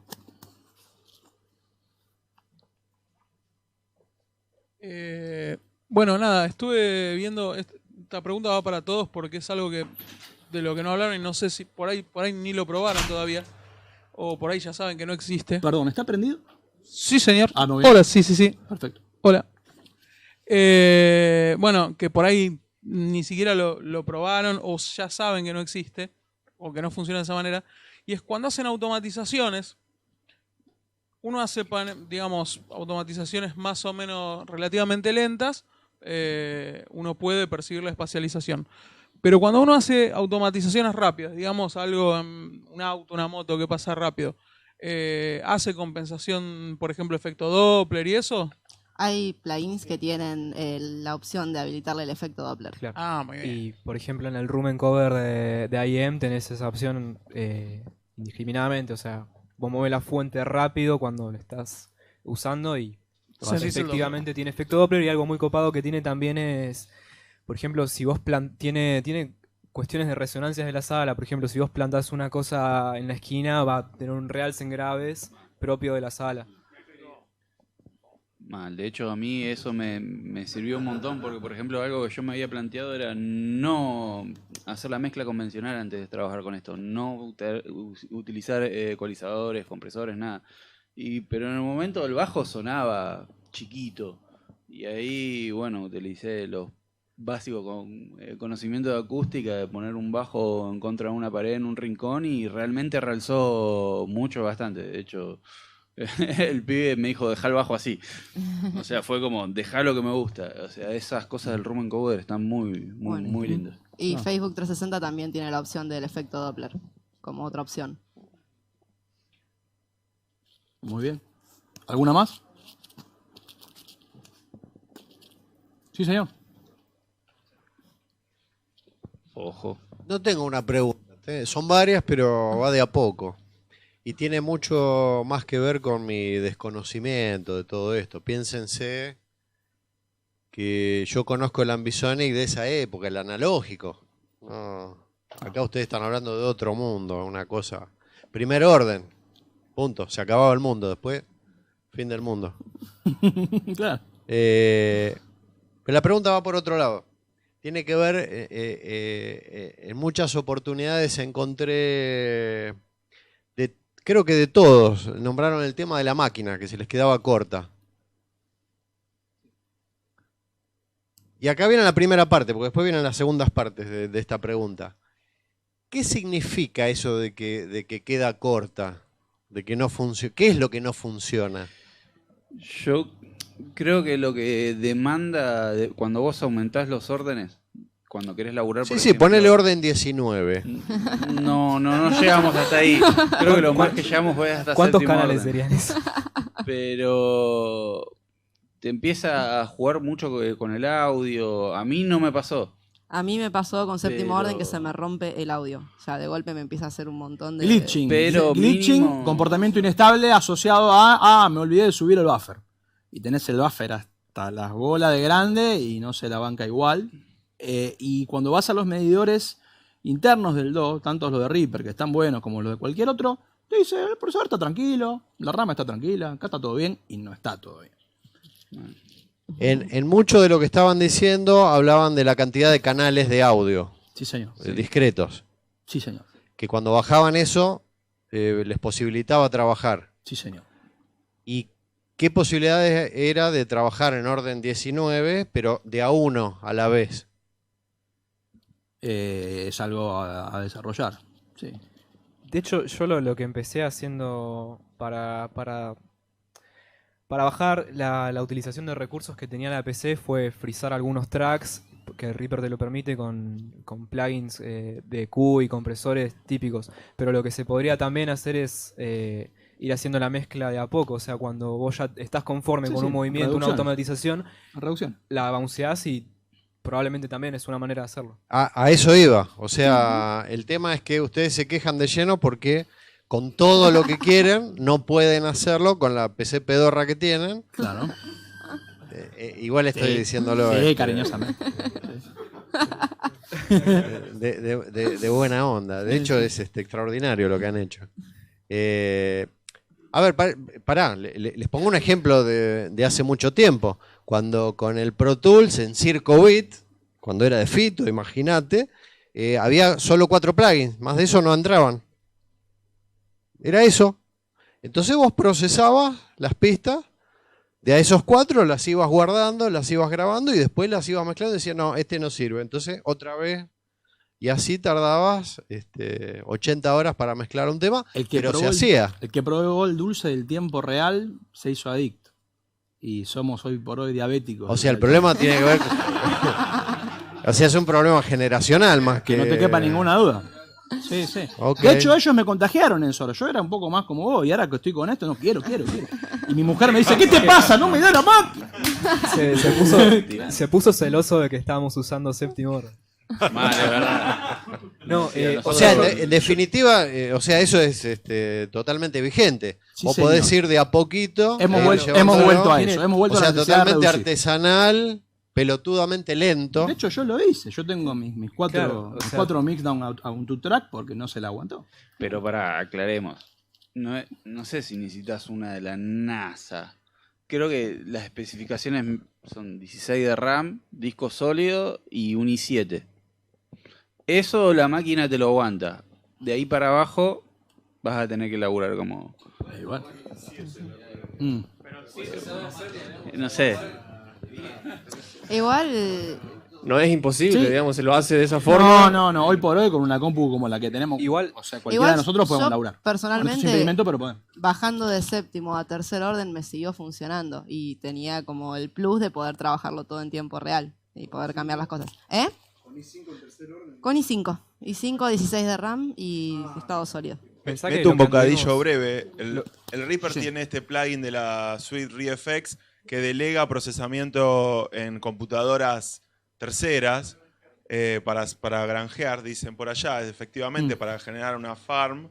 Yo personalmente no lo probé, pero sé que está ahí y que funciona. No lo probé en este entorno de Ambisonics. Entonces, hay uno de los plugins de ReFX, la suite de plugins propia de Reaper, en donde justamente la máquina conecta vía LAN con otra computadora en la misma red y delega procesamiento del CPU y retoma, ¿no? Una conexión de alta velocidad de Ethernet. Entonces uno puede, a falta de digamos, los recursos de la propia PC, Está bueno. delegar procesamiento en tiempo real en otras computadoras. Sí, estoy pensando en sacarle la máquina a mi mujer. Igual hay que tener en cuenta también que nosotros, o sea, los tracks que yo estuve por lo menos laburando en séptimo orden al principio cuando empecé el proyecto y mis esperanzas estaban como intactas, digamos, era una nahuazada de canales, o sea, yo me quejo, pero estaba laburando bastantes canales con séptimo orden, entonces ahí fue cuando empecé a bajar. Claro. Es decir, juntamos dos amigos con dos computadoras, las conectamos, están usando Reaper, sería un recurso extra que le sacan un DW que provee eso y es una pegada. Está buenísimo. Yo creo Ya lo sabían, pero yo lo quería contar. Creo que ahora lo que hay que apuntar con el tema del séptimo orden, yo de hecho estuve trabajando en eso, pero voy a bajar de orden por lo que comenté antes. Lo que me baja el volumen es muy guaso. Es demasiado. Entonces para mí es una navaja de doble filo. O sea, por un lado externalizo increíble. O sea, es en el primer orden que realmente digo atrás, arriba, abajo. Pero, o sea, no puedo estar con el poto de volumen de auriculares al palo. O sea, realmente no sé si está bueno eso. Sí, Fer. Sí. El anteojo. Bueno, yo tengo varias preguntas, me encantan los proyectos. Vamos. En principio, bueno, lo que acabas de decir es, ¿por qué pasa eso que te baja tanto? ¿Se sabe? Si supiéramos la respuesta, No me se sabe. encantaría. Es algo para averiguar. Por lo menos yo no lo encontré Ok. y probamos de varias maneras y Y no hay una forma de compensarlo con y alguno. no, Ok. la verdad que no. Sí, bueno, podemos usar compresores que traen las suites de los Y ahí me plugins, llevas como a la otra pregunta. Hablando de espacialización, ¿no? De cuando espacializan. ¿Cuánto afecta poner un procesador en un canal mono de los que usamos comúnmente para mezclar en estéreo la espacialización? Un EQ, un compresor, no sé, lo que usamos nosotros siempre para mezclar en estéreo. ¿Cambia? ¿Conviene ponerlo antes, después del espacializador? ¿Qué pruebas hicieron con Mira, eso? después del espacializador tendrías que hacer medio alguna cosa china. Porque. Claro, no, tendrías que pasar de estar laburando en un B-format, o sea, un audio codificado, a laburar en un audio de vuelta a mono. Y después hay. Entonces, por lo menos creo que la manera que estuvimos laburando todo fue mezclar primero convencionalmente y luego aplicar los procesos de. Bueno, yo te comento mi experiencia. Yo lo que hice para mi proyecto es no mezclar, no agregar EQ ni compre, porque de hecho, lo que conté eso del bajo, yo antes tenía un compre en el bajo y realmente no estaba bueno. Cuando le apagaba el compresor, dedito para arriba. Le prendía el compresor, así, pero va cayendo en declive, ¿viste? Y entonces cuando vi esas cosas dije, bueno, voy a dedicarme a hacer todo con Ambisonics y no usar ningún tipo de proceso. Sé que los chicos utilizaron y que en algunos coincidimos con procesos dinámicos como compresores. Claro, que fue un poco lo que había adelantado Lean antes de esta vuelta del rango dinámico. O sea, encontraron que justamente, o sea, a la mayoría nos pasó en nuestras mezclas que mientras menos las apretábamos, más se espacializaban. Sí, en caso de ponerlo siempre antes. En el después no. Igual hay. Sí, hay. Procesamiento externo, ¿no? Con DSP. Te liberas, ¿no? Si tuviese la posibilidad, sí, pero en este tipo de plugins o arquitecturas no. Es así, Y está una todo adentro. última, y no jodo más. Sí. Que es algo que dijiste vos, Lean, que me pareció súper interesante. Que tiene que ver más con la cuestión estética, ¿no? Y vos dijiste que es mucho más difícil mezclar. Sí. ¿A qué te referís con más difícil de mezclar? Por empezar... Por ejemplo, perdón, tiro un ejemplo, ¿no? Una de las cosas que pasó cuando se fue del estéreo al surround, el estándar, el super audio CD o lo que sea, era que vos tenías dos guitarras que antes se enmascaraban o tenían algún problema y tenías que ecualizar una u otra. Y lo que hacían muchos, lo que se hizo mucho en los primeros super audio CD, es decir, bueno, esta se pelea con esta, la mando allá, esta allá y se acabó el problema. Digo, en ese sentido solucionó, o sea, hizo más fácil la mezcla de ese tipo de componentes que estoy mencionando. Entonces, me gustaría que si te puedes explayar un poco más por qué para vos es más difícil, si es desde el diseño o tiene que ver de la cuestión estética, de lo que vos querés lograr en la cabeza cuando lo empezás a mezclar. Está buenísimo. Para mí son dos cosas. En primer lugar, nosotros venimos de una herencia del bajo al medio, el bombo al medio, la compresión, que esto, que aquello, que ping, que pan. No sirve nada de todo eso. Hay que resetear. Entonces eso ya es difícil. Por lo menos para todo esto que estábamos hablando, que decía fuentes fijas, música popular tradicional, rock, pop, folclore, tango. Música contemporánea, música experimental, tímbrica rara, otro cantar. De hecho, esa música ya hace varios años ya se piensa espacialmente. Entonces, desde ese discurso artístico que nace de esa manera, es mucho más fluido. Ahora, cuando estás laburando con la tímbrica a la cual nosotros estamos acostumbrados, los procedimientos tradicionales, sobre todo los dinámicos, y espaciales tradicionales en cuanto a la distribución, no te sirven. O sí, pero no tiene sentido. O sea, sí, agarro un midside, le bajo un poquito el MIDI y es lo mismo. Y lo probás mano a mano y es eso. En cambio, para poder lograr otra cosa, ya sea realista, como por ejemplo hicimos la mayoría para ciertos momentos, como por ejemplo el Room Encoder, tenés que modelar, y más lo que hizo Carla, que es un laburo espectacular, tenés que modelar sala, directividad de fuente, posición del oyente. Y eso ya te pone en otro plan. O sea, no es ¿viste? La cuestión 2D del estéreo que uno tiene heredada. El 3D necesita contemplar todas estas cuestiones espaciales y temporales adosadas al espacio, que va mucho más allá de mero laburo en frecuencia y en intensidad. Entonces es un poco como cambiar el chip y por otro lado también ver qué pasa con todo esto, tanto técnica como artísticamente, porque por lo menos a mí, en mi poca experiencia, que fue básicamente fuerte este año, recién, justamente cuando aparecen estos momentos que no tienen que ver con esta cosa tradicional de fuentes fijas de música popular, paisajes sonoros eventuales, momentos más flasheros, ahí es como que, qué bueno, ¿no? Y después de una viaba con eso, cuando volvés a lo otro está afuera, y funcionando afuera. Pero cuando te acostumbraste, está. pero no... a lo mejor no es tan pregnante como el todo lo otro. Hoy Carla me hizo escuchar, Tidal le está sacando ya en 3D, Sony tiene mucho poder. Cosas clásicas, y ya está Kind of Blue en 3D. Sí, estuvimos nerdeando el otro Sí, día. me contó. Medio que ahí, y yo lo estuve escuchando. Y está muy bien, ¿viste? Y está bastante bien. Bastante bien. Está muy bien. Pero bueno, ya te digo, si lo comparás con todas estas otras cosas, donde hay movimiento y no está esta tímbrica convencional, es mucho más fuerte. Mucho, mucho más fuerte. Ya cuando es una fuente fija y tímbrica convencional está bueno, pero bueno, pasa como esto, ¿no? Así que bueno, eso. Iván. Sí. Sonando a lo que dijiste de qué bueno que estás acá, no sabía resetear, cambiar el chip. Sí.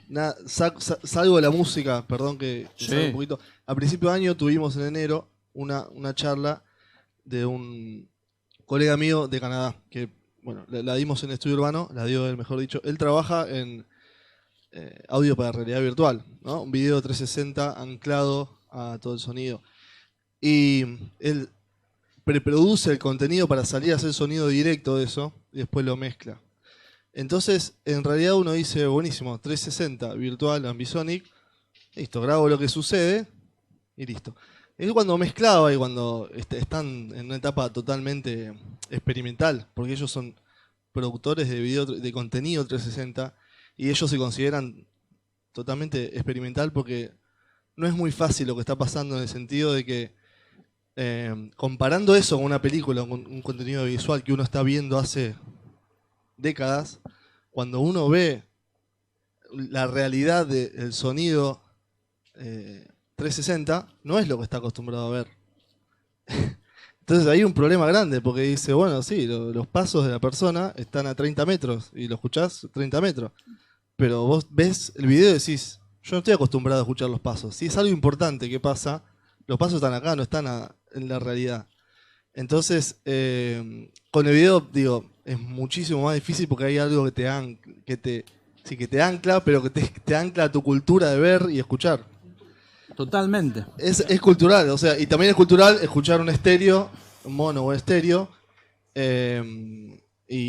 el 5.1, digamos, también, digamos, que se quedó a mitad de camino en lo que es la música. O sea, nadie puede decir que bueno está este disco de estudio de 5.1 de tal, más allá de algunas cuestiones de espacialización o el vivo, ¿no? Entonces, sí, claro. Me parece que hay un desafío muy, muy grande ahí. Sí, ni hablar. Y ahí vos tocaste con el tema del video, para mí, el fino del problema que tiene el video. Pero el video tiene una gran ventaja, que fue lo que explotó muy bien Maxi. Muy bien. El ojo prende bocha y asocia bocha, y si la mezcla está más o menos coherente, con el video es una fiesta. Sin el video es una patada en los dientes. Lo cual es todo un tema. Porque él pensó con el video, está en el video. Buenísimo, bárbaro, espectacular. Ahora, lo escuchás sin ver el video y dices, ¿qué pasó acá? Está mi hija moviendo el mouse. Pasa que era como para un complemento, o sea, lo pensé así. Claro. Vos tenés el tema subido a todas las redes. Es ese formato. Y Vos esto estás era buscando como un formato nuevo, claro. y es una gloria. O Y sea, entonces, eso también tiene que ver con lo que dice Iván. Estamos a lo mejor en un momento de transición donde lo que quizás se está buscando, o capaz que se encuentra por error y alguien le pone un montón de guita y se empieza a implementar, es una nueva forma de consumir esto, ¿no? O sea, todo nuevo, el consumo, cómo le llega. Totalmente. Yo claro. te decía, cómo preproducen el contenido. Ellos pasaron 2 años y me dicen, no, ahora yo preproduzco distinto y hacer sonido directo. Claro. O sea, ya vamos con otra idea. Y eso sí. también te cambia el guión de lo que vos haces. Totalmente. Bueno, ahora hay que Entonces, ver que... todo preproducción Totalmente. nueva. Bueno, pero vamos a ver ahora, porque si Sony puso toda la tarasca y salió con los pies para adelante, capaz que tendencian la cosa para ese lado.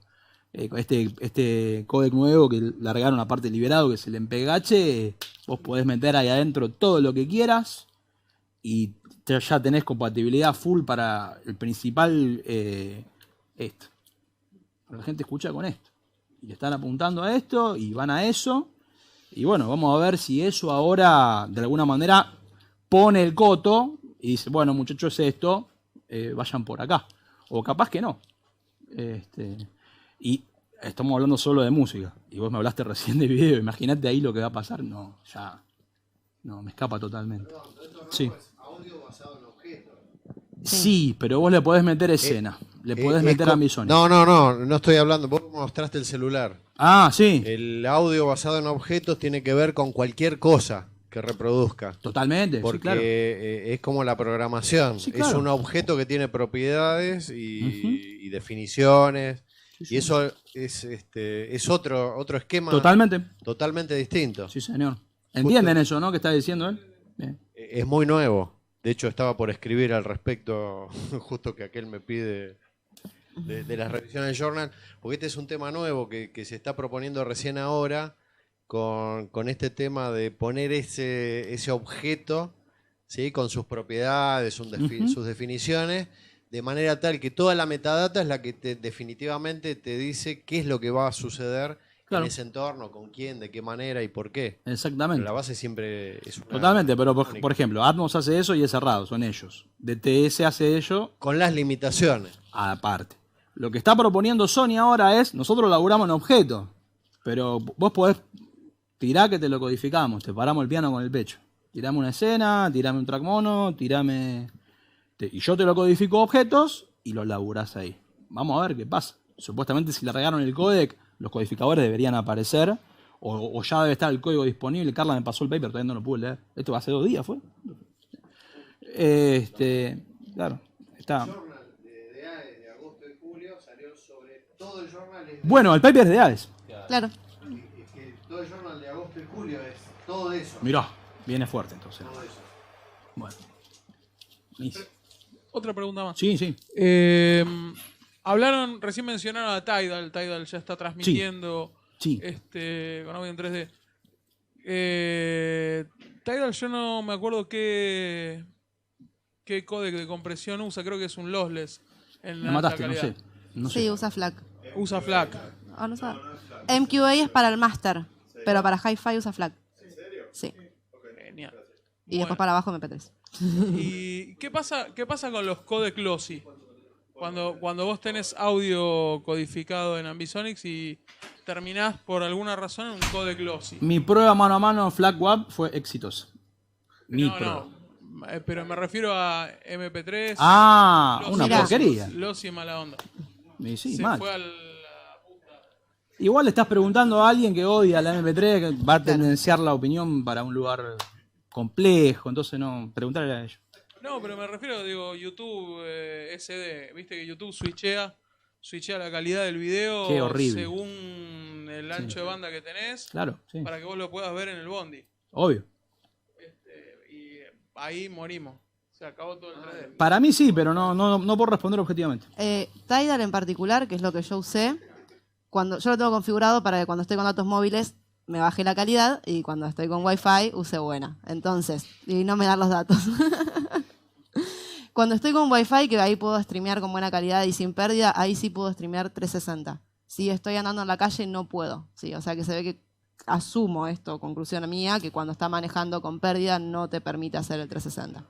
Exactamente. Perdón, ¿Tidal dijiste? Tidal. ¿Con pérdida? Y lo que es normal, creo que sí. Normal trabaja... Honestamente, porque no sé, pero creería que Tidal es solo los... Me parece que lo que es normal, calidad de reproducción normal, me parece que sí. Me parece que de Hi-Fi para arriba usa. Solo los... Me parece, igual capaz te estoy mintiendo y leí mal. Tendría que revisarlo de nuevo. Pero en calidad normal no me permite streamear 360. Claro, y bueno, en lo que sería tiene Hi-Fi su para lógica. arriba, sí. Tiene su lógica. Y si andás caminando en la calle, ¿qué querés escuchar en 3? Bueno, o sea, en el colectivo por ahí sí. Es que por estas cuestiones del rango dinámico que estábamos hablando, escuchando en el bondi con el ruido del motor atrás, es como perdiste rango dinámico, perdiste inmersividad, o sea. El séptimo orden, olvidate. No, en el bondi me mareo. En el sub de tren te lo puedo creer, en el bondi no puedo leer. Me pasa lo mismo. Definitivamente. Me pasa lo mismo. Para agregar algo, Amazon Music ya también está cargando el 360 con Warner. ¿Con? Con Warner. Ok. O sea, que ya está disponible también. Es decir, supongo que va a ser la competencia directa de Tidal. ¿Se sabe qué sistema usa? Estaba por salir con Atmos, ¿no? Sí, con Atmos. Con Atmos. Dolby Atmos, sí. Que ahí es donde está el tema. Y pero si el otro es libre y Atmos se lo tiene que comer. Si el otro es libre y es Sony, se lo tiene que morfar. No sabemos todavía, pero eso ya está. O sea, Y encima ahora Atmos no sale con Pro Tools, que es lo que estamos hablando Sí, claro, antes. por eso. ¿Y Sony con quién? No tiene que ver Pro Tools. La- el codec, el MPEG es libre. Atmos es Dolby. Así que bueno, digo, hay un avance muy grande ya y Sí, claro. hay que ver también dónde se posiciona el mercado y cuál va a ser también el consumo de la gente. Estamos claramente en un momento de quiebre. Un momento de quiebre. Y estamos todos como esperando a ver ahí qué es lo que pasa. Y está buenísimo. A mí me parece bárbaro el laburo que hicieron todos ustedes de investigar, porque me parece que más allá de las herramientas que se usen, de los codificadores y de todo, el camino va por ese lado. Es decir, por experimentar y ver y buscar esto que decía Leandro recién de la cuestión estética y de la cuestión más musical, de qué es lo que va a pasar con eso, independientemente de cuál sea el formato final que vaya a funcionar. Porque ya la historia nos ha mostrado que muchos formatos que se veían prometedores desaparecieron en un momento, ¿no? Entonces, nada, yo por mi parte me saco el sombrero y los felicito a todos. ¿no? Gracias a ustedes. Ustedes nos metieron de bichito también. Si no fuera por ustedes, gracias.